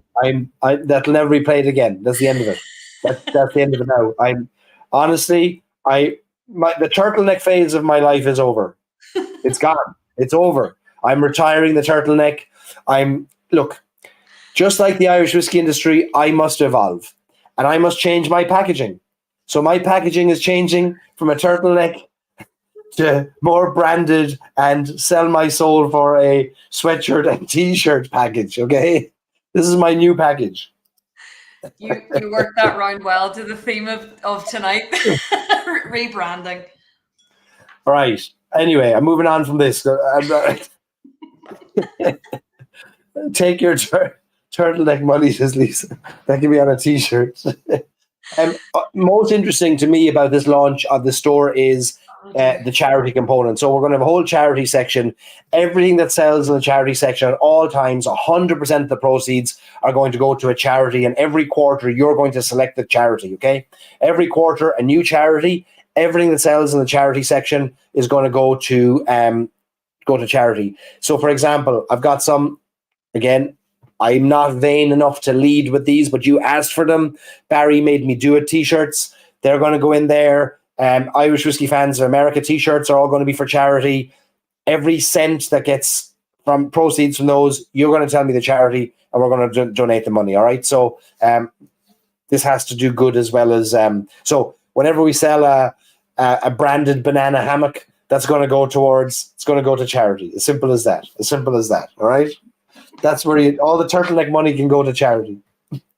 All right. Let's talk about the whiskey. We're an hour and a half into this bloody show, and we haven't talked about the evolution of the whiskey over the last 10 years. We get so sidetracked. Anyway. Okay, so we've also seen a dramatic change in the whiskies that we've got available, right? I think that is we're starting to see what the future Irish whiskey category is going to look like. The last 50 years of Irish whiskey has been one thing: blended Irish whiskey. That's it, blended Irish whiskey. I think the next 20 years, we're going to see a slow decline in blended and a slow increase in other styles as pot stills and malts and grains find their way in. It's not going to happen overnight, and it's going to be a very slow change, but we shouldn't try and force it. I mean, if the market wants blends, give them blends. If the market wants pot stills, give them pot stills. But one of the big changes over the past 10 years is the surprising number of peated Irish whiskies. This is just an image from a post I put on storiesandsips.com a few months ago when somebody challenged me, and I say challenged me, they accused me in the Irish Whiskey Fans of America group of lying to them. When I said that there were more than 30 or 40 different peated whiskies, they said lies. I said, grand, I'll go find them. And I found more than 80 peated Irish whiskies, and they're all listed on storiesandsips.com. You just Google Stories and Sips and the word peated, and you'll find that list. There's more than 80 peated Irish whiskies, and I'm not counting whiskies that have spent time in a peated barrel. I'm only counting whiskies made from peated grains. And that's a massive change. The only whiskey that was peated that existed from 1997, when Connemara hit the market, all the way up until, I believe, 2016 or 17, there was no new peated whiskies, apart from a few single casks here and there, I think. Anyway, the past 8 years, 80 plus peated whiskies. That's amazing. It's incredible, and it's kind of interesting to think about why that is and why people are kind of moving towards the peated trend. Is our palates wanting it? Are we going back to maybe traditional way that Irish whiskey would have been produced? what is it? Are we? Yeah, it's an interesting kind of thought. It is. It is. One question there, Lloyd asks, are those branded goods like the banana hammocks, are they only for members of your group or anyone? No, Lloyd, they'll be for anyone. They'll be linked on storiesandsips.com. The store will be there on the website. Anybody can buy them. There will be a 10% discount for all Stories and Sips Whiskey Club members, though. We can't be fairer than that. There'll be 10% off the entire store if you're a Whiskey Club member. So if you wanted to place a big order of sweatshirts and T-shirts, you might save your entire month or a couple of months of membership just by being a member. Anyway, all right. I'm selling again. Okay. Lauren's laughing. Come on, back to this. Yeah, it's. Okay. I think as well. It's still a stereotype that we're trying to undo. Like, you go on a distillery tour, and so many people will say Scotch is peated, Irish isn't, and it's. I think it's going to be a while before we undo that, and people start to learn more about the fact that there are, as you said, 80+ peated Irish whiskies. But it's a myth that gets told. It's a fabrication that gets told across the whiskey world. I was in Scotland not long ago, and in Edinburgh at the Scotch Whisky Experience, they even on the tour said that Scotch tends to be peated and Irish whiskies tend not to be. And like the word tend maybe gets them out of the bind a little bit, but still that word tend will be lost on people. Instead, people will just say, oh, Scotch peated, Irish whiskey not. So again, we've got to end that. Anyway, that's been a massive enlargement of the category. John Teeling will be the first to say he only released Connemara because people were buying peated Scotch whiskies, and he wanted to have a whiskey that could target people who are already buying a peated whiskey. So he said, well, we might as well make something they're already drinking. And he wanted a double distilled peated whiskey. The only thing non-Scotch about it was the 100 miles it was away from Scotland. So the idea that we shouldn't, or I think we should be celebrating these whether we like them or not. I'm not going to try and convince anybody of getting into peated whiskies. You'll get there whether you like it or not. If you pursue flavor long enough, you'll get there. I'm telling you. If I got there, anyone can get there. Trust me. But it is another great example of we're expanding and enlarging our market to people who already want smoky peated whiskies. Some of you in the group already only drink smoky or peated whiskies. God bless you. Now there's more range than ever before, which is a good thing. It's a good thing. Yeah, absolutely. Matt has a great point. Go on. Sorry, Lauren.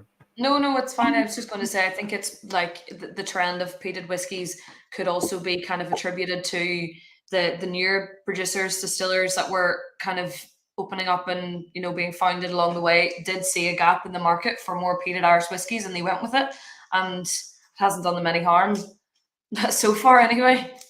No harm at all. The other development, I think, over the last few years has been the innovation around wood and types of wood that have been used. Sharing an example here of the Shortcross inaugural release, which was used chinkapin oak in its maturation as an example, which is a style of American oak that's not often found in Irish whiskey. And wood innovation is, I wouldn't say it's unique to Ireland, but it allows us greater parameters for flavor than the Scots are allowed. Now they use oak, but we can use cherry wood and mulberry and acacia and all kinds of woods. But we tend to do a lot of experimentation with wood in Ireland over the past few years, both from a full term maturation and also from a finishing standpoint. And I think both wood types used and finishing have introduced a lot of people to flavor profiles they wouldn't have otherwise encountered. What are your thoughts on finishing? Because there are some purists who say if you have to move a whiskey into another barrel, it wasn't good enough in its initial maturation. My thoughts personally, I disagree with that. I think finishing is incredible, especially when you're seeing brands that are finishing for 10 plus years, some 15 years in a specific barrel. I think it's opening up a new world of flavor. It's when you have a whiskey that's maybe aged in 3 casks and, as I said, finished for 15 years in the final cask, the flavor and the journey of flavor you go on when you're drinking that whiskey is unbelievable. Every sip unveils a new layer of flavor. you get the influence, say, of the bourbon in there, of the sherry in there, of the tequila, of the marsala, whatever it might be. It's incredible, and I think it always sparks a really interesting conversation, because there is no definition of a finishing and what it should be. You know, arguably anything over 3 years is a secondary maturation, but it's an interesting topic. No, I disagree. I just think it's opening up new flavor profiles. Method of Madness, a great example of that. Laura, I know you're a fan. I think you're drinking, or you have there. You're drinking Finished. the Yes. yeah, you finish it. Which one was that again? That was the Gariana. oh, the Gariana Oak. Yeah. Gariana. Yeah. We've seen some really interesting finishes from Method of Madness over the past few years, but also now full maturations. We're seeing interesting things from Method of Madness as well. Also things like mezcal barrels, or barrels that used to contain mezcal, being used as well. And that's something, again, the market wouldn't have sustained, wouldn't have allowed 10 years ago, 15 years ago.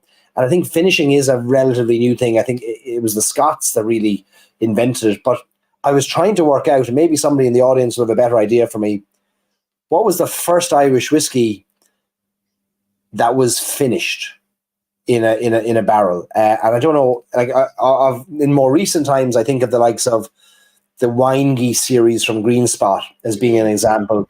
But before that, were there finishes? Because I think a lot of the Middleton products going back to the 90s, there weren't so much finishes as different components brought together as opposed to the finishes. So I wonder what was the first finished whiskey in Irish whiskey? Yeah, you're right when you said Method of Madness. I'm a massive fan of the brand. It was a brand that really turned my head with their innovation and their kind of really modern approach to aging and to finishing whiskey. Like their Japanese series, for example, the chestnut, the Japanese chestnut, the cedarwood, the Mizunara, incredible. And it was something that hadn't been done before, and no one had jumped on, you know, kind of that level of innovation, and that the gap in the market that existed for that kind of flavor profile and that kind of experimentation. So yeah, they set a bar for me personally. And then the other one that turned my head back in the day was Louise McGuane with the mezcal and tequila finish. I think she certainly was the first Irish whiskey finished in mezcal and tequila, and I believe it's quoted that the first whiskey in the world to be finished in mezcal and tequila casks. Again, setting another bar, turning heads, pushing the boundaries away from the usual bourbon sherry port casks that we were so used to. And I also love tequila, which many of you know, so that was a big hit with me. She loves tequila, she loves rapping, and she loves Irish whiskey experiences. Mark McKenzie has a question that you might be able to answer, Aaron. How long has Bushmills finished the 16-year-old? That's a port finish, isn't it? Yeah, so I was actually going to say this. The 16-year was released in 1997, and at that time it really was a whiskey of the moment. It wasn't really common to finish or to certainly have a 3 cask sort of profile maturation. So I don't know if that was the first, but it could be. I don't want to put that statement out to the world in case it's not correct, but it could well be. That's the earliest one that I know of. Yeah. I find it helpful with all of these whiskies and with all the opinions on them. I've struggled in the past with arguments around whiskey, because you see the word should a lot. Whiskey should be done this way. Whiskey should be drank this way. I hate this word should, right? I couldn't work out for the longest time, why did I hate the word should? And over time, I think I've evolved my thinking to the point where I've established what I'm looking for from whiskey. And that's very personal to me. To me, I'm curious about flavors and how they're generated and created and how they arrive in my glass this way and how well they complement the Pepsi Max. But I'm very curious about flavor. And so to me, even arriving at the peat point of my whiskey journey was just an evolution of flavor chasing. Yeah. So to others, and I think this goes to finishing, to me, finishing a whiskey is just another flavor creation. It's another way to give me new flavor. So I won't ever knock finishing. But And I won't also knock the person whose position is a whiskey purist who says, I just want a distillate forward, single barrel aged whiskey for X percent. Great, fantastic. May you find those and enjoy them, and I'll find mine and enjoy mine. But don't tell me about mine, and I won't tell you about yours or criticize. You know, it's a bit like, I don't care what your religion or anything is, just, you know, you don't have to force it on me, and I won't force mine on you, and vice versa. I think the same with whiskey. Why is it in whiskey so many people feel the need to impart their instructions on drinking it? Why is that? I don't think there is another spirit out there that is scrutinized so heavily for how it's enjoyed. If someone could present me one, that would be great. But, you know, for decades, we've been putting tequila in margaritas, and it's become the national tequila drink, the worldwide, globally renowned tequila drink. That's great. People mix vodka with all sorts of concoctions, Coke, lemonade, wine, whatever, whatever they want to mix it with, depending on what kind of session they're having. Nobody bats an eyelid. But when you say you're putting $100 whiskey in an old fashioned, or you're mixing a Redbreast 12 with Coke, you're the devil and you're the worst person in the world. I don't get it. I never have really understood that. You're absolutely right. It's a phenomenon so unique. Or maybe there's other examples of the world that I've just not seen, but it feels to me so unique to whiskey.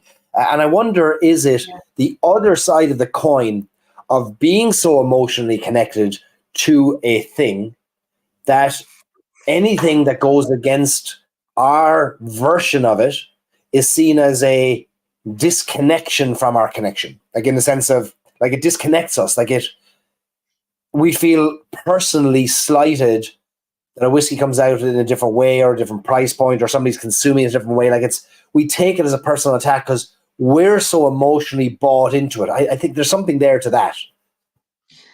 I think so. And also, is it just culture and what we've been told and how we've been brought up that, oh, whiskey, you know, you can't mix it with this, you can't mix it with that. No, you shouldn't drink it like this. I don't know if it's because whiskey's obviously aged in a barrel, and people think, well, it's spent so long in a barrel adapting all the flavors from the cask. Is it a sin to mix it? I don't know if it's something to do with that. But then again, as we keep saying, you want a nice meal, you use really nice ingredients. You want a nice cocktail, you use a great whiskey with a great flavor profile. But I think that might kind of attribute to that view that you can't mix it or can't do anything with it. I think there's the bones of a list of my own, not quite the 10 commandments, because you don't want to tell anybody anything, but it's almost like, here's my personal ways that I that I approach whiskey. Like, I want to be an evangelist for the freedom to enjoy whiskey anyway, but then there's the danger of, by you telling me to enjoy whiskey anyway, you're telling me to do a thing, you know? Yeah, exactly. That's a good one, actually. It's a fine line between the two, isn't it? But yeah, I mean, people love jumping on bandwagons and people tend to follow the crowd, but just drink it how you like, honestly. I think I'm going to start getting wacky with how I enjoy the whiskey, and I'm going to start sharing more and more of the different ways I enjoy whiskey. Because you know what? I think I can get us all drinking more Pepsi Max.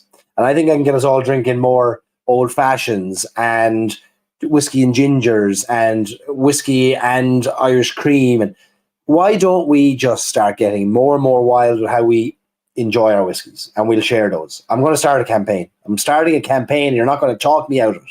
That's it. We're not all going on the payroll for Pepsi. That's where I draw the line. The perks are good. The healthcare is good. I think you should join Team Pepsi. No, Coke Zero all the way. Okay, let's talk about Killowen Distillery, because not only do our whiskies go well with Pepsi Max, but when we can't talk about the growth in Irish whiskey without talking about the smallest scale, changes that are having the biggest effects. And Cologne is one of these small yet mighty, punches bigger than its size distilleries, thanks to its founder, Brendan Carty. And Brendan has a outsized perspective. He shares it. He's firm. He's got a set of values and principles. He's immovable on. He wants everyone to know what they are. He's not going to force them down your throat. He might a little bit, but he's determined to get people to understand that there's more than one way to skin a cat, and that how things were done historically could help us do things today if only legislation allowed us, for example. But irrespective of these changes he's fighting for on the technical file and definition of what Irish whiskey can and can't be legally, his methods of production are different to many others in the world of Irish whiskey.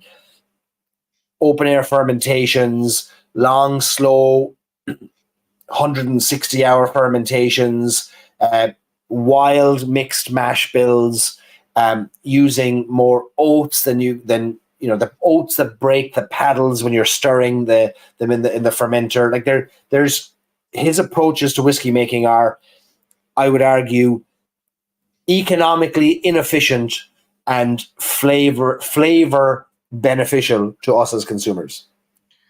Honestly, like some of the things that Brendan produces are just unbelievable. They challenge everything we've ever known and have ever been told and to believe about Irish whiskey. Like, for example, the Anthony's Irish Whiskey Auction's 5th year anniversary Cologne release, the 3-year mixed mash bill PX finish. It's a 3-year-old whiskey and it drinks like a 12-year-old whiskey. It's just unbelievable. I know, Barry, your Stories and Sips is exactly the same. It's a 4-year-old. Drinks well above that. What he does with flavour, as you've just said, with fermentation and his cask management, it's just challenged everything about people believing that you have to have an older whiskey and a lengthier maturation to create that flavour profile, and you don't. And Brendan's just knocked that on his head and blown everyone out of the water. That's a great point that I don't even think I considered when we were putting this deck together. The change in understanding of flavour over the past few years, thanks to the people like Brendan, and how we've started to slowly see a shift from a whiskey must be 12 years old or more to be a premium whiskey. And like, for example, one of my top 10 whiskies of all time is a 3-year-old Cologne, the Tawny Port Cask. This is my second bottle that I'm almost finished. 3 years old, 250 litre Tawny Port Cask, peated Tawny Port Cask. But it was never, it was never about how long the whiskey spent in the barrel. That was just what the whiskey industry made us think. Yeah. Because it was the best way to make money.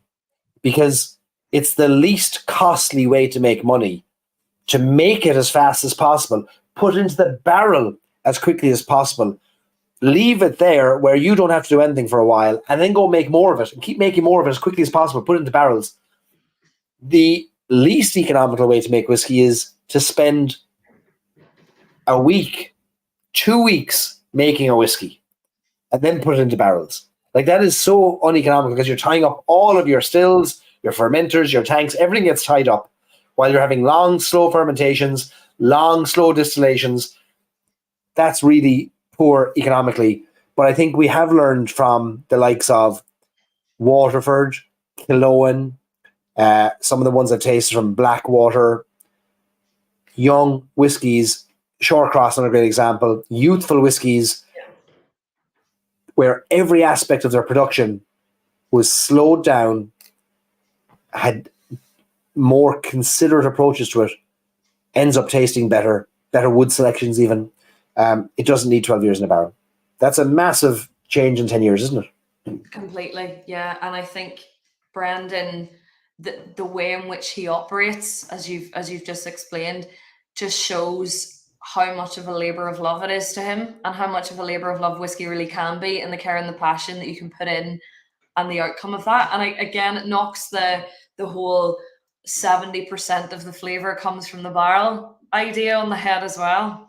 I think that was another one that was floated around quite often. You're kind of thinking, well, so does the barley, does mashing, does fermentation, distillation do nothing or do very little? And that's a hill I will die defending or fighting, that myth of 70% of the flavor comes in the barrel or 80% of the flavor comes in the barrel. And a company that does exactly the same to fight that is Waterford. And they've done a great experiment actually in Waterford where they have taken like a neutral grain spirit pretty much, and they've put it into a barrel and they've said, right, well then barrel, do your work. And they've got the most disgusting potion out of that after 3 years or 4 years, because it's not about, I mean, it is, things chemically happen in the barrel. We know it. We know now because scientifically it's been shown to us what happens in the 3 different methods of additive and subtractive and compound flavors that are created in the barrel. But they can't happen without the right distillate going in the first place. And Waterford is another great example of this new industry that we have today, the whiskey world we have today that couldn't have existed 20 years ago, which is an Englishman coming in and saying, I think you've got the best barley in the world in Ireland, and I'm going to prove it. And I'm also going to prove that it's different every farm, and it's different in every county, and it's different in every field. And we're going to make the whiskies based on that, and you're going to taste it, and I'm going to scientifically prove the difference. And I'm going to pay for all this, and you're not going to pay for it. And then we're going to make whiskies with all of these individual farms together, and we're going to turn them into cuvées, and we're going to blend them together, marry them. We're going to make, like, this is an amazing direction for Irish whiskey that couldn't have happened 10 years ago or 20 years ago. And Waterford have taken a lot of heat for their mentions and their the audacity to hero the farmer and to put the farmer front and center and say, folks, you know those websites and brochures that show the copper pot stills? Do you know there was a stage before that involved a man with a plow and a handful of grain? You know, like, where's he or she? Well, Waterford is saying, well, they're here, and we're going to put their names in a bottle because they gave us the grain. I cannot get more excited than about companies and businesses like Waterford who say, I don't care what you've been telling me is the process to make whiskey for the last 100 years. I'm going to tell you I've got a different belief. And if I'm wrong, I'll have lost my money and not yours. Exactly. I'm loving all this with the growth of the industry, new brands coming on board, new practices, new techniques, that we're unraveling all of the beliefs that we once had. And it is a little bit, it might, as you said, upset people a little bit, might shake up what we've known, make people a little bit uncomfortable, but it's all with the keeping of moving and evolving. John, I couldn't disagree with your comment more. The Scots called him daft and sent him packing. Well, if you call building one of the most successful distilleries in Scotland, resurrecting a distillery, daft, and if you call trying to reintroduce the growing of barley on Islay, the use of that barley on Islay, malting it, smoking it as well, his experimentations with Octomore, selling that distillery for a fortune to Remy Martin. If you call that daft, we need more daft people, because the Irish whiskey industry is richer for lunatics like that who come and try their hand at something that they didn't finish in the first place. Mark Rainier didn't want to leave Scotland and didn't want to sell Bruichladdich, but the board had different thoughts on it. You can have your opinions on the man all day long, but I don't think it's fair to say that they sent him packing. They bought his distillery, and almost all his investors at Bruichladdich wrote checks when he said he wanted to do something in Ireland. So we should be, again, let's not be overly cynical about the people trying their hand at things. I get very upset, not at you, John, but at the general cynicism that tends to exist around people who are out there rolling their dice that they bought on something. Because, folks, we need trailblazers, and for every one that succeeds, sadly, 20 will fail. But we have to hero the 21 of them and let them all try it. You know, the market ultimately decides what works and what doesn't work. And if it doesn't work in Ireland, it doesn't work. But again, I'm on a bit of a bandwagon at the moment about there's a cynicism I want to avoid in the world of Irish whiskey. And we have to, I think we're better than it. I think we have to hero the world of Irish whiskey better and just not be so uber critical and dismissive of those that are trying new things. Anyway, Lauren, you'll tell me when to shut up and when I'm being overly soapboxy. No, I think it's these are topics that need to be blown open and torn apart and discussed time and time again. And we will still do it. 5 years down the line, we'll still be picking it apart and tearing it apart because there'll be something new that's come on board that's challenged us all and what we've known and what we believed in. Yeah, someone needs to do it. And I don't pick on you, Don, in this case. I just use it as an example. I'm getting jaded by some of the cynicism that exists in the world of Irish whiskey, and it may be overly upsetting me when I spend my days talking to producers and distillers and makers, and I see the struggles of some of them and up close, and I see the passions, and it gets me so fired up and excited. And I just want to support them and get them. How do we help them? And then I also see on the other side what they face. Oh, it's so hard. Like, it's so hard. And anytime you see a trailblazer, God, it's harder for them. But anyway, on we go. I'm staying on the soapbox, David Stewart. Thank you. I'm staying on it. I'm getting excited now. I'm not getting off it. And good job, because we're moving on to my favorite soapbox of all. I love what Cheryl has said there. She said, you miss 100% of the shots you don't take. How true is that? I want there to be more expensive whiskies, right? You heard it here. You heard it last week. I want there to be €1 million. I want them to be €1,000. I want there to be €10,000 whiskies. I don't want that to mean I don't get to buy whiskies at 20, 30, 40, 50, 60, 70 euros. I just want there to be more whiskies at more price points, all the way up to the moon, so long as there's somebody to buy them. That's all I want. That's all I want, right? And I want to talk about pricing for a little bit, because pricing in the last 10 years jumped into new categories that up until 10 years ago had not been broached before. 2014 was the first whiskey sold, to my knowledge, that was more than €5,000 at retail. And that was Pearl, the 30th anniversary of Middleton Very Rare, released in 2014, which was €6,000 when it was released, 112 bottles. And people thought that was absolute madness. Yet since that time, we've had whiskies go all the way up to €45,000, and we've had an NFT/Irish whiskey that was €200,000 in the last year that was sold as well. This picture on the screen is a bottle of Forêt de Trancé, Irish whiskey that spent 3 years maturing in the T5 French oak casks. It was released last week, €5,000. It's 2,000, 3,000 bottles, 1,800 bottles. I can't remember exactly what. But again, it's a new level for Irish whiskey, because this is the first time we've had a blended, non-age statement Irish whiskey at this price point. And guess what? It's a fantastic thing that it exists. And if the market says that's ridiculous, it'll sit on the shelves forever. If the market thinks it's a good thing, it'll sell out. Doesn't need to sell out in a week or a month or a year. And some brands like their products not to sell out immediately because they want them to be on the top shelf in stores. I've spoken to some whiskey producers who've been upset that their whiskey sold out in a day, because they were hoping that they would get to be positioned physically on the top shelf of a store for a year or two, so that everybody who came in looked at this aspirational thing on the top. But in any case, I don't know whether that's the plan with Forêt de Trancé or not from Middleton Very Rare. But we should applaud that it exists. Because what I've noticed over the past 2 years, with each of these releases that has been these hyper premium, I'm talking €5,000 and above.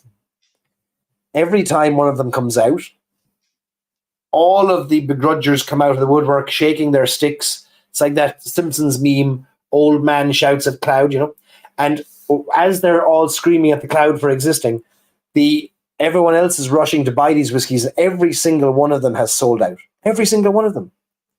So can we maybe pull back from the, that'll be a dust collector, that'll never sell, and just go, yeah, Ireland, all right, you can do it. Yeah, we're punching, we're doing it. We're going up against the Scots and the Japanese and the Americans, and we're releasing big, bold, audacious whiskies. If that's a bad thing, I mean, we don't deserve good things. It's just as simple as that. We don't deserve good things if we cannot get excited about this. Lauren, you were not part of the pricing debate last week, and if you were, you might have calmed me down a small bit. But where do you lie on the pricing direction of Irish whiskey? So I have the perfect example and anecdote to give here, and I was sad last week that I wasn't well enough to come on and impart my my thoughts on this. So I had first-hand experience of receiving said people coming out of the woodwork angry at pricing and unavailability of a certain whiskey. And the irony of all of this was that for, my God, 10 years plus, people were shouting at Bushmills to do something different, release something outside of the box, something at a higher ABV, different cask finish, just something different. And when they did that back in 2020 with the Causeway collection, it was, God, that's a bit expensive. This is a bit much. This is out of my price range. The brand's lost the run of themselves. What's going on here? I'm used to buying the Blackbush at 25 quid and the 10-year at 35. What's happened here? Now there's 400 euro whiskies coming out of the brand. They've lost themselves. And I was dumbfounded because I thought the one thing that everyone was asking for 10 years had been done, and now they were complaining about it. And my opinion on this, in the nicest way possible, there will be releases, and there are releases from brands that just won't be for you. Whether they're outside of your price point, they're outside of the market in which you exist. If it's a France only release, if it's a Germany only release, an Australian only release, whatever it might be, if you can't get it, it's unfortunate, but that's life. I think people go mad trying to get every single release that every brand does. And I also used to get the point, every single release that a brand has should be available in the home market. And that opens a whole new can of worms of exclusivity and honoring different markets and different styles and preferences and a whole world of things. But in the nicest way possible, there are things in life that you will want that you can't get. And that's it. I always used to say to people, I wish Ferraris were cheaper so I could afford one, but they're not. Does that mean I'm going to go and smash the windows of every Ferrari I see in the street? No, it doesn't. I just accept it. So it doesn't bother me. If I see a 10,000, 45,000 euro whiskey, that's great. I'm not going to buy it, but am I going to begrudge someone else from doing it? No. Couldn't agree more. Well said. And I would take that one step further, and I would say, I don't believe you're a friend of Irish whiskey, fan of Irish whiskey, supporter of Irish whiskey, if when these releases come out that are not for you, that you use your social media time to slam them for existing rather than saying, that's amazing that it exists, it's just out of my budget or out of my price point. If you don't do it that way, you're not a friend of Irish whiskey. You're just in it for what's in it for you. And that's not being a supporter of the Irish whiskey industry. This whiskey industry, in order to succeed in the next 10 years, 20 years, needs all of us to be supporters of it. And needs all of us to say, hell yeah, 5,000 euro Irish whiskey, 10,000 euro, 50,000 euro Irish whiskey. Why not? Like you said, you're not going to the Lamborghini or Ferrari dealership and smashing their windows. But we have to get away from the whole, they've lost the run of themselves, they don't care about the consumer anymore. I had a bar owner say to me, isn't it ridiculous that this €5,000 whiskey came out. And I said, okay, why? Please, I really want to know. Like, help me understand why it's crazy. And he said, I've got guys coming into the bar, and all they've been drinking is €8 whiskeys. They drink their powers. And I said, okay, will they still be able to do that? Yeah, but like, isn't this crazy? I said, no. In what way and what world will this whiskey affect their lives? If you hadn't heard about this whiskey, would it have affected them? Like, would anything change? No. But so we're start getting on this crazy down talk, cynicism, and I think it's a uniquely Irish thing of talking down success. Yeah. And we better be careful what we wish for, because you talk it down enough, you'll get what you want. And I don't think we want that. I also saw a comment during the week saying how I long for 2015 whiskey prices. Do you? Because I remember in 2015, there was maybe one release every 3 months. There was 10 distilleries on the island of Ireland. So if you want those prices, you've got to be okay with everything else that comes with it. Because today, the only reason prices go up is because demand has gone up too. You'll never see prices go down in a market where demand goes up. So that's it. We just got to be. It's part of the contract. Like, this is the contract we enter into by saying, I'm part of the community, I'm part of this industry. Great. Well, you now have signed a social contract that you agree that things will happen that sometimes you won't agree with, but in order for the greater good, they'll happen. And you're part of it. That's it. Mike has nailed that with what he said about when there's people clamoring over €1,000 whiskies. Yeah, that is just it in a nutshell. And even if you go on, Mike, fight for us, we love it.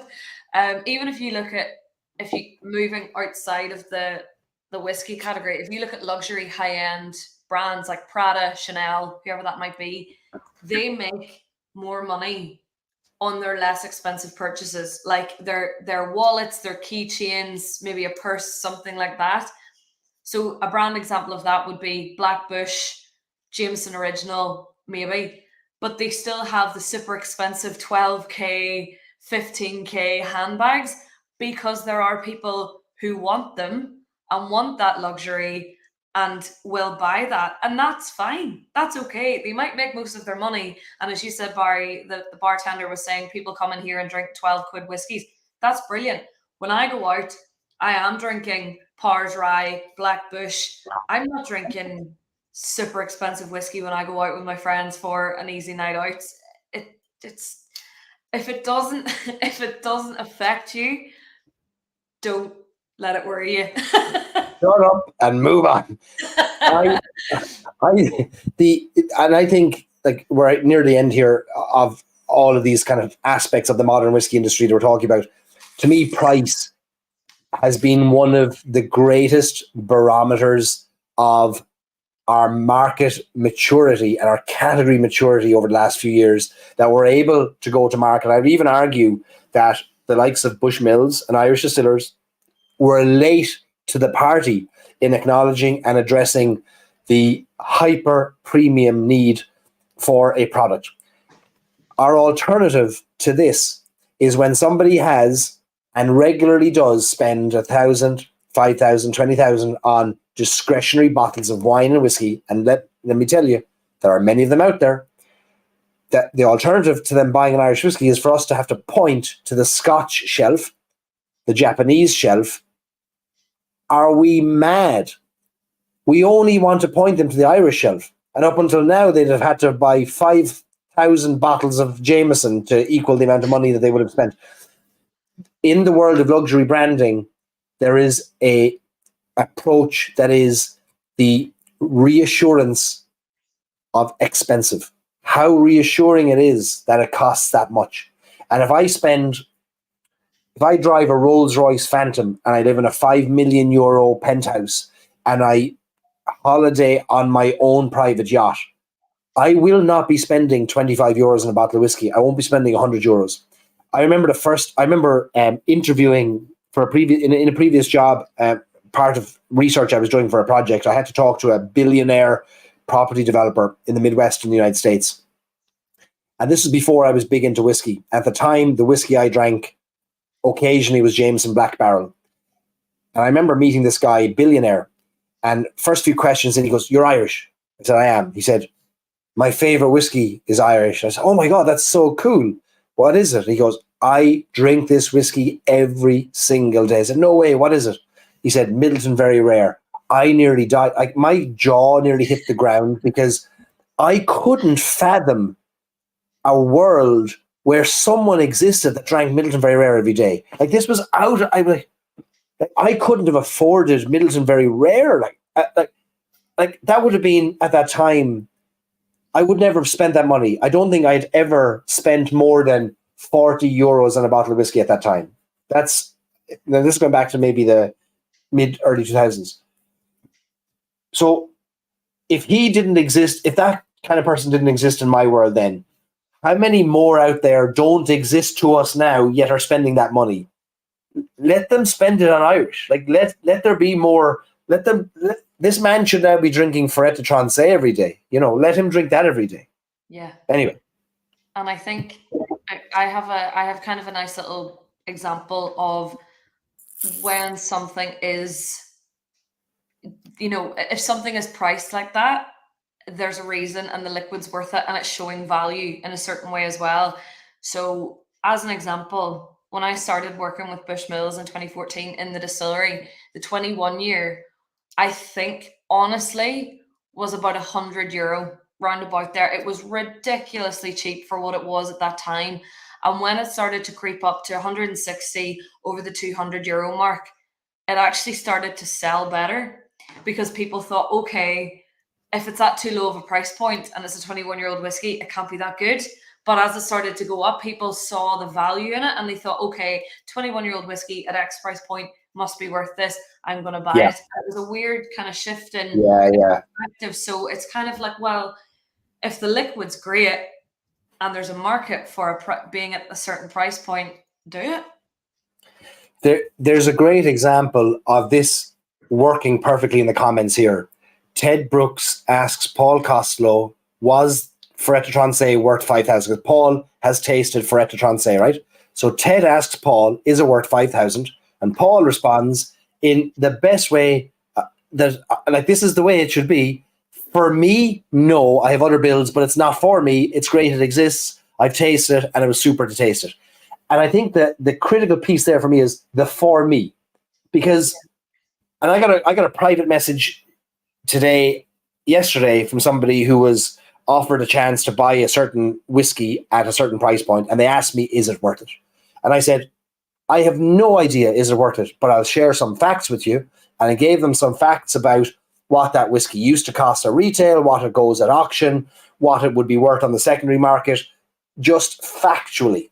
But I said, critically, the worth is completely irrational, and it's down to whether you might value drinking this because you'll never try it again, whether there is some extraneous value beyond its liquid, its packaging that will, because everything is so subjective. So these are the conversations I want to have more of, which is it worth it? Well, to me, it is or it isn't. And I'll give you a great example. And I was invited to London for the launch of the Jameson 21-year-old Caribbean Beats Irish whiskey. I was invited on the company dime. I rejected and declined them paying it. I paid my own way to London, and I paid for it myself. But they offered us the chance to taste this, €280 for a 500ml bottle. And some people have said, oh, like, that's too expensive. And like, that's fine. Others have said, I've seen other comments from people saying, I've bought it. So my answer to is this worth €280 for a 500ml bottle is, to me, it isn't now, because just like Paul, I have other bills / I have 40 plus other bottles of whiskey that are open that I can't justify leaving to one side to buy another bottle of whiskey like this again. But the whiskey is good. So like I want those kind of subjective conversations rather than no whiskey is worth that amount of money. How dare you make that judgment for me? Anyway. I also think, I wonder, is it something to do as well with, say, when a brand does release a whiskey that's maybe €3,000 a bottle, do people feel like they maybe aren't as much of a whiskey drinker, they aren't as much of a supporter of a brand if they don't spend that money on the brand? And that couldn't be further from the truth. Like, someone might drink, Redbreast 12 or whatever it may be every day of their lives, but they wouldn't spend that amount of money on the Forêt de Transe bottle. Does it make them any less of a supporter of Middleton No, Distillery? No, it doesn't. no. And I think it's just unraveling all those things that to support a brand you have to have every release. That's so not true. So not true. And Paul made a great point that he's tasted this whiskey, but he wouldn't buy it. I'm the same. Like, what did we try in New York, Barry? It was the Mizunara, the 33-year Method of Madness, Yeah. wasn't it? That's one of my favorite whiskeys I've ever tasted. Will I buy a bottle? No, because I just wouldn't spend that amount of money on a whiskey. That's me personally. Does that mean I am less of a supporter of the industry? Absolutely not, because I drink whiskey in other forms every other week in a different way. That's a great point too, Lauren, which is the for some reason the inability of many people to decouple the enjoyment of the whiskey Yep. from your ability to pay for it. Yeah. So I take great umbrage with whiskey reviewers who slate a whiskey based on its price. Now, that means that's a solely subjective to that one reviewer, which is their entitlement, it's their platform. They can review whiskeys any way they want. But they'll say 2 out of 10 shouldn't cost this amount of money. No. Like 2 out of 10 because it's out of my budget, or I don't think the value is there personally. That's the difference. Yeah. And I think you're dead right. And I love it when people say, and Paul said it, you've said it, I'll say the same about this, Jameson Caribbean Beats. We should be able to have an honest opinion on a whiskey and then also say, but I can't afford it, or that's not for me. But we don't have to throw the baby out with the bathwater and start throwing personal abuses at the distiller. And I've seen people slate brand ambassadors at tastings, and you've seen it, Lauren. You've been at the other receiving end of it. Because a whiskey exists outside of somebody's price point. Imagine the madness of it all. It's absolutely insane. It really is. And I actually see it just as if I've had a chance to try a whiskey at that price point or at that age, it's an honor to have tried it, but it doesn't mean that I have to have a bottle on my shelf. Like, I genuinely do not actually consume that much whiskey in my home. So to have a €3,000+ bottle of whiskey on my shelf probably would be a waste to a lot of people.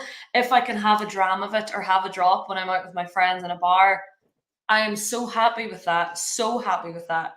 It's like the Redbreast 27. I've had drams of that before in the Duke of York. That's enough for me. That's fine for me. I've tasted it a few times and that's great. And I'm happy with that. That's it now. I'm moving on to the Forêt de Transe. I'm actually thinking of bringing down a Pars Rye because go for it. Go for it. The crack is mighty. We're almost here, folks. Bear with us. All the numbers, you're hanging in there. We're holding up well. We like a juicy debate. I think people like it. It sounds like the old soapbox is working. Right. While Lauren is grabbing another whiskey, it would be remiss of me not to celebrate the fact that Stories and Sips Whiskey Club is turning 2 this week. And to celebrate, we are releasing 2 exclusive whiskies from W.D. O'Connell. 2 5-year-old single pot stills. A pair of pot stills are going to be bottled this week. And hopefully in the next 2 to 3 weeks, we'll have them available to you, our Stories and Sips Whiskey Club members. We're making them available as a birthday bundle as well, if you want to buy 2 of them together. One is finished they're both single pot stills that spent 3 years in bourbon barrels. They were then transferred into, respectively, an Amontillado sherry cask and an ex-Bill-Fill peated single malt cask. These are tremendous whiskies for their age. Very impressed with them. Selected them with Daithí O'Connell a few months ago. And we are releasing them in the next couple of weeks. We're offering them as a birthday bundle together with glassware, coasters, Dahi's giving 3 samples of whiskey as well. We're going to do a separate tasting with those. Stickers. I've got great little glass toppers coming for the top of our glasses to protect them from flies and protect the aromas when we want to protect them for tastings, etc. They're all going to be thrown into your packs. That's coming in the next 2 weeks, hopefully. I think Wednesday or Thursday I'll be going to Waterford, I think, to bottle these and label them. And if I do, I'll shoot some videos. So that's coming up next with Stories and Sips. 2 years of age, folks. 2 years of age, which is a big anniversary for us. So thanks for all the support of the club. And over the next year, between the age of 2 and 3, we'll have some stellar releases as well. And maybe we'll have some super rare releases in the next year as well that allow those who want to enjoy a very aged, expensive whiskey the chance to do so, and many more opportunities to get hold of whiskies that are lower price points. We're also going to try and do some bundles for you over the coming months where it'll reduce your shipping costs if we can release a couple of whiskies together, or in the case of our 2 Stacks whiskey, when we do finish our blend, we're going to try and bundle it with the cream, the Irish cream, so you can get the Irish cream delivered to the US as part of your bundle, reduce your shipping costs. So we've got lots of great plans. Anyway, if you're not a member of our Stories and Sips Whiskey Club, I would love you to join storiesandsIps.com. We've got exclusive releases that are not available anywhere else in the world. We're trying to build the most fun Irish whiskey club anywhere. And I don't know about you, but I'm having the most fun of anyone. So hopefully you're having some fun as well along the way. It's a lot of crack. All right. Lauren, tourism and experiences over the past 10 years, the Irish whiskey landscape has changed dramatically.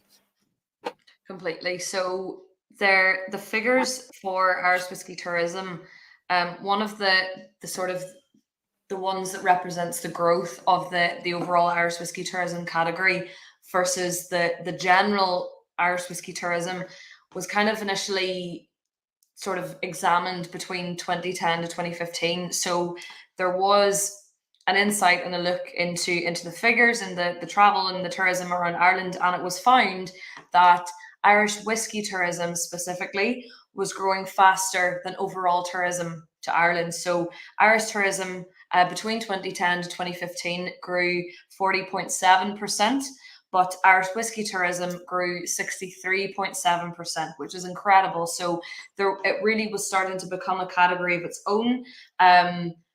People were more aware of the fact that you could visit distilleries, you could do tours, and it's still in its infancy stages in Ireland, which we're trying to change, of course, with Irish whiskey experiences, and bring new people into the world of Irish whiskey.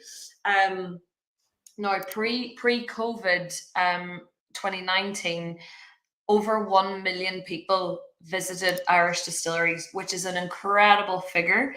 Of course, the pandemic had a massive impact and a massive effect on those numbers. So we haven't quite recovered from that post-pandemic, but it's showing very promising signs that we will get back to that level. I think by 2024, it's estimated that it'll grow to 1.9 million, so surpassing the 2019 figure. Last year, 2022, there were 677,000 visitors to Irish distilleries. 677,000. That is an unbelievable number. And we're seeing more and more distilleries, new distilleries that are creating, they're not just building a distillery or they're not just building a brand home. They're building a visitor experience and incorporating the distillery around that, because of the facts that are coming out from Tourism Ireland, and because of the growth and the popularity that's been sort of found with distilleries alone. So the 2 examples that came to the top of my head, there's a world of other examples, but the 2 that really stand out to me are Roe & Co. and 2 Stacks. So Roe & Co., which is pictured here, rather than just having a sort of standard distillery tour, ordinary distillery tour. I don't like the word standard or ordinary, but you know what I mean. Bringing you through, showing you the production process, how whiskey's made. They have that style of tour has a place. It always will for people who are learning. They're starting their journey. They're beginning their journey in Irish whiskey. There can never be enough education. I'm such a massive believer in that. But for people who want something a little bit outside of the box, they've maybe been learning, they've been collecting whiskey for years and they don't want to hear about fermentation or distillation. Roe & Co focus their tour around cocktails, the history of whiskey and cocktails, how well they pair together. There's cocktail masterclasses, blending masterclasses, and even two stacks as well. This is very recently opened. I'm talking the end of July. They finished their what they call the Art of the Blend area, which is in their warehouse in Newry, just upstairs on a kind of another platform where you can create your own blend of two stacks. The guys, Shane, Liam, Donal, whoever it might be, they talk you through how to create your own unique blend, whatever balance of grain, malt, pot still, whatever you like, whatever cask finish you like in there, they'll talk you through that. They also focus on cocktails as well. So we're starting to see this trend where, and it's a real advantage that new brands and new distilleries have, where they have that opportunity of creating a really unique experience around their brand home and around their distillery, and not the other way around. Older distilleries, Bushmills, Middleton, they've had to do a lot of maneuvering around the existing distillery before the Irish whiskey tourism really properly existed. And it's a great thing. It's a great thing. And of course, that's what we aim to do at Irish Whiskey Experiences. We want to bring you behind the scenes. We want to show you the blenders, the distillers, the brand founders. Something outside the ordinary is what we want to show you, because there is a platform for it. There's a desire for it, and we'll shout about it until we're blue in the face. Would there be more visitors if Pepsi Max was offered as a tasting flight, perhaps? I'm away. I'm gone. I think we've had this discussion as we were building Irish Whiskey Experiences about the role of non-whiskey production experiences. And like you said, not once you've seen one fermenting tank and a copper pot still, honestly, I can't get excited about another copper pot still. Like, no, I've seen enough copper. But I think distilleries in Ireland over the next few years are going to have to evolve, and not just distilleries, bonders and blenders as well, are going to have to push the boundaries even more. And I think that there's a move to it now, but it's not even close to what they could do. There's a few examples in the United States where we could take a leaf out of their book. And maybe there's one distillery in Ireland that's building towards this, which is the Killarney Brewing and Distilling Company in Fossa in Killarney, which is really a gin school, event centre, conference venue, restaurant with a distillery attached and a brewery attached. And I like this focus of a thing we already do attached to a thing we don't always do. We don't always go to distilleries. We don't always go to breweries, but we always eat. And we always have to, we're always going to events and conferences in our work. So there's a huge market where those kind of things could exist. In the US, O'Shaughnessy Distilling in Minneapolis is a great example of this multi-use space where the bar has become a destination. Fantastic cocktail bartenders, fantastic music, great food. Oh, by the way, you're in the shadow of 3 copper pot stills, but that's not the lead. Yeah. And another one is Watershed Distillery in Ohio. They were a former client of mine. I did some work with them years ago on their brand and their strategy. And Watershed Distillery was recently acquired. And they started as a distillery, one of the first distilleries in Ohio in modern times. And they then had this fantastic idea to build a restaurant, but not just any restaurant, but hire the greatest chef they could afford. And this restaurant became the coolest destination in the city. People booked out every weekend. You couldn't get in the door of Watershed Distillery. Everyone's going to the restaurant. You're sitting, the barrels are all around you, and it's the coolest dark room, dark woods, and it became this incredible destination. Did they sell more in the gift shop as people left the restaurant? You better believe they did. So I think the subsection of people who want to visit a distillery is always going to be infinitely smaller than the people who want to have a great night out, or the people who want to have a great day out, or the people who want to eat dinner today, or the people who want to, So why aren't we focusing on that? Like, it's okay to have a passion to make whiskey, but I want you to make a buck, and I want you to survive long enough for that whiskey to mature. So I'd love to see a Michelin-starred distillery. I'd love to see a destination that also makes whiskey. You're seeing it even more as well. Like, I've done a little bit of research into this post-pandemic. So people, because we were locked inside basically for 2 years, people have a desire for something more than just a session. And what I mean by that is people don't actually just really want to go out anymore and just get absolutely plastered. They want something more, to a gin tasting, to a whiskey tasting, to a wine tasting. And that's your point about the Michelin star restaurants. Look at how many brands are now hosting supper clubs with Michelin star restaurants, fine dining restaurants, because again, back to the point we made about 3 hours ago, it's tapping into a different clientele, maybe people who are more food orientated than drink orientated, but it's pairing them together so well. People are creating really unique dining experiences in beautiful locations, outdoors, gorgeous restaurants that maybe were formerly once a warehouse, and they're creating this beautiful paired menu with cocktails that are to die for, serves that are to die for, and they're just creating a bit of theatre, and that's what we need. It sells better, it attracts more people, it gets liquid to lips in a way that's not as obvious as just having a whiskey tasting. That's it. I couldn't agree more.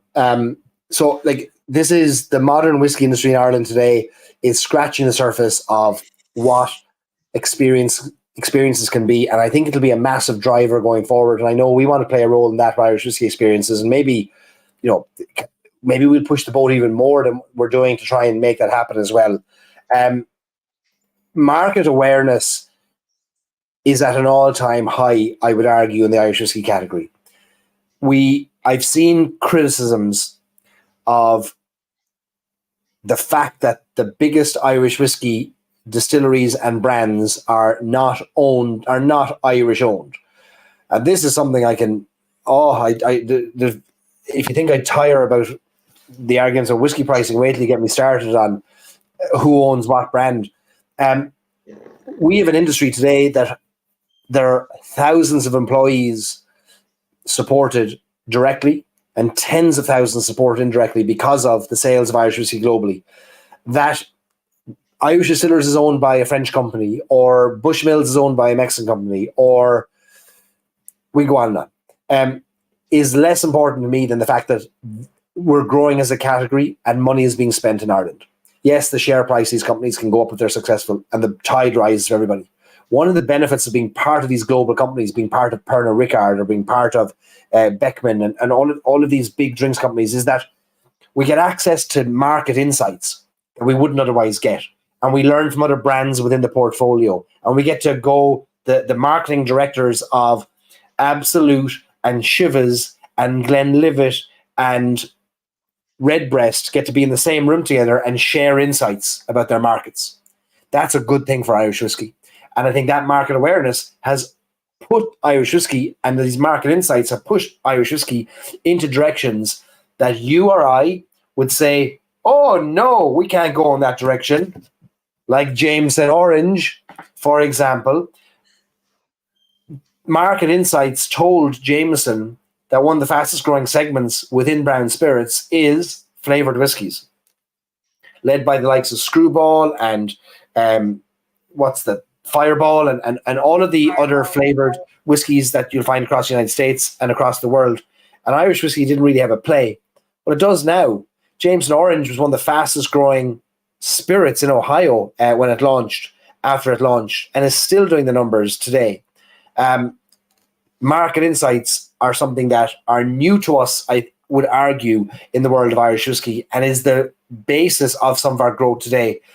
Back in 1966, when Irish Distillers was formed, it was formed from 3 companies whose insights were majority domestic and from what their salespeople were telling them from overseas. But they weren't gleaning insights from massive research projects and massive research labs and global insights teams whose only job was to glean insights from specific markets. And that was to their detriment, because if they'd had such market insights back in the early 1900s, they might have said, well, we see blended whiskey as a thing that's growing. We should maybe get in on that game, and on and on. So market insights, I think, are fascinating and a huge, huge benefit to us. Where does it all go from here, Lauren? What's next? Where does it go? I think before you move on, I'm just laughing because Paul Costello picked a Jameson Orange over a Bushmills Port 32 year when he was in your house. So goes to show, you never know. Never know whatever's on the shelf, whatever's at easy access. That's true. From here, it's an interesting question. I honestly think we've kind of, I'm just going to reiterate what I've said. We have not scratched the surface of flavor profiles, new ways of producing whiskey, new experiences, partnering with brands, partnering with fine dining restaurants, however that might be. We have not even scratched the surface of what is possible. And it's something that I really want to see more of, is more distilleries building luxury hotels beside their distilleries and creating a new experience around their ordinary tour, creating a restaurant on site that's fantastic, and it's might not necessarily be Michelin star, but it's fine dining restaurant. Just, I want to see more of that, and I think that's where we are going. I think you're going to see more brands pushing boundaries, upsetting people probably along the way, and I'm here for it. I love it. I couldn't agree more. I want to see it continue to cast the net even wider, find more people to enjoy whiskey. I think the heritage story of Irish whiskey is important, but it's not it alone. I think there's a flavor story. There's a contemporary story of Irish whiskey. There is a fantastic origin story. There's a fantastic place story of Ireland, and brand Ireland tends to do quite well overseas, and we should trade on brand Ireland. It's funny, you think about certain countries and you think about their cool factor, like for some reason, like Norway is a cool country, Iceland's a cool country. Ireland has that same cachet overseas. Ireland's a cool country.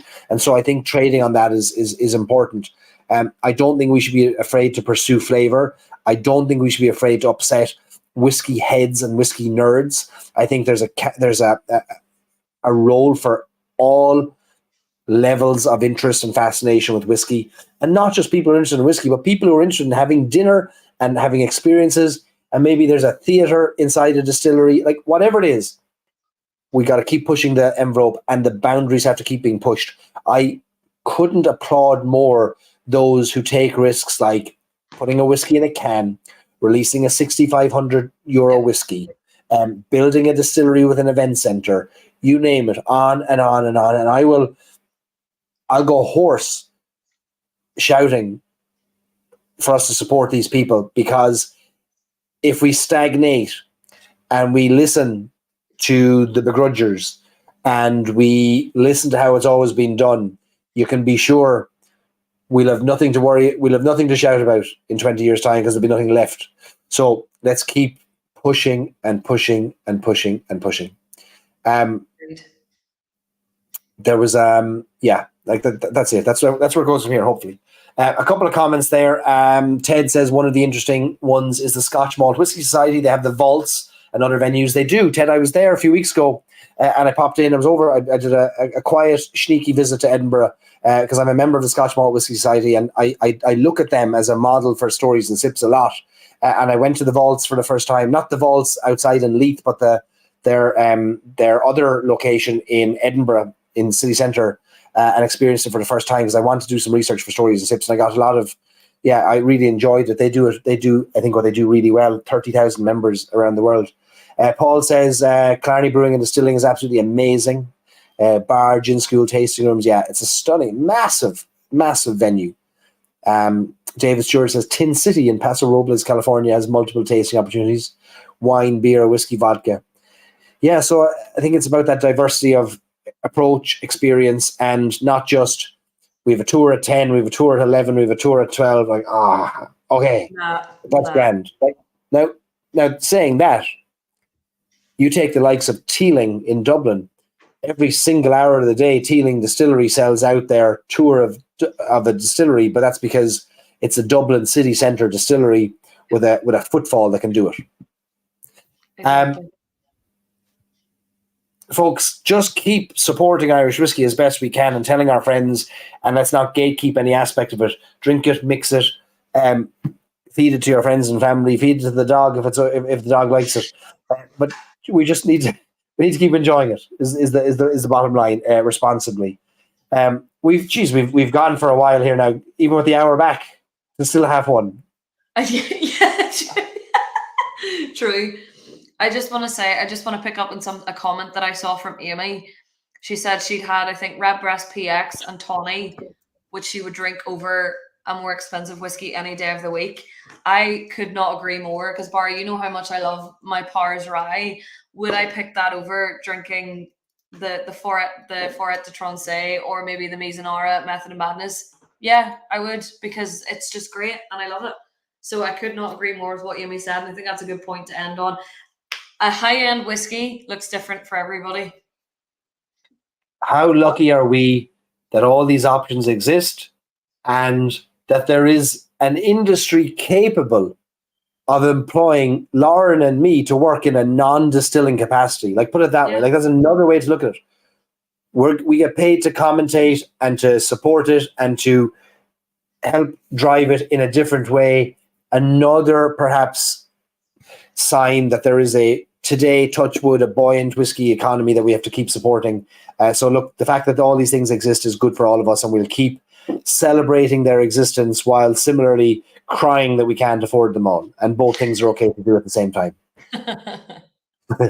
Ted says it's safer to feed the dog whiskey than Pepsi Max. Yeah, well, look, I'm all out of Pepsi Max now. It's going to be a sad end of night. But look, tomorrow's another day. We'll go to the shop. We'll buy more. I'm sure they'll send you a crate of it because you support them so heavily and so vocally. I think you'll be all right. Well, it's part of my my retainer from Pepsi Max is that I get a supply every month. Folks, we leave it at that. It's been a great night. Thank you for all the support. I do like these engaging conversations. We'll have more of these, Lauren, will we? Yeah, I like them too. I like something that sparks a bit of division, and not in a bad way. I just think if we're not challenging each other and we're not challenging the things that are presented to us, we're not doing it right. I like it. I think maybe this Shebeen evolves into pushing things forward. Like, let's keep pushing the industry forward. That's actually an interesting point. Maybe we should have 1 or 2 statements a week that we debate, and we center everything around that. Lauren is a good rapper. Discuss. No one's heard me. No one's heard me because I only do it in my car when I'm by myself. Folks, this week coming up, you will see the launch of our online apparel store for Stories and Sips, Irish Whiskey Fans of America. We even need a Shebeen t-shirt in there as well, or a Shebeen sweater. I might think about that as well. We might throw that in there. Also, we will be moving closer to having our W.D. O'Connell releases available, our birthday bundle for our 2nd anniversary, and I hope to be bottling those this week. November 16th is our blind tasting with Teeling. Many of you opted, a couple hundred of you opted to receive these tasting kits in the post. Lauren's got hers there. I've got mine. November 16th is the tasting. For that, we have just secured a Redbreast tasting before the end of the year, which we'll be announcing once. I always like to make sure I have the bottles in my hand before I announce a thing, because sometimes there's the danger of announcing a thing and then suddenly the bottle gets changed. Like, but I already announced it. But we've got a Redbreast tasting coming before the end of the year as well, with a sample or 2 of things you've never tasted before. And yeah, lots more coming. We're never slowing down, it seems. Barry, Lloyd has come up with an absolutely sensational idea: bumper stickers. I like that. I love that. I would put one on my car.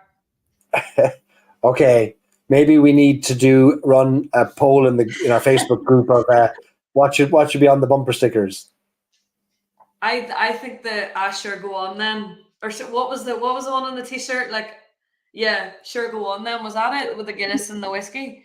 Sure, go on. Yeah. Sure, go on. That comes out of my mouth way too often when I'm on a night out. So Sure, go on.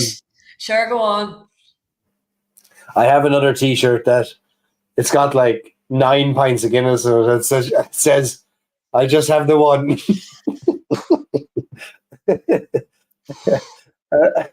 The one in Ireland is actually 10. And there's another one that's maybe a fairly Irish-oriented phrase, but hopefully you'll get it. But like, you know, when somebody says in Ireland, like, are you out? And you might say out. Like out Yes. is like so the T-shirt has like 9 Guinnesses, 4 whiskeys, and it just says out. Please do that. Please, I'll wear it. Put it on a cap as well. Yeah. Maybe these are posters too, like prints. We could do prints of them. Yes, 100%. I love it. The bumper stickers is a phenomenal idea.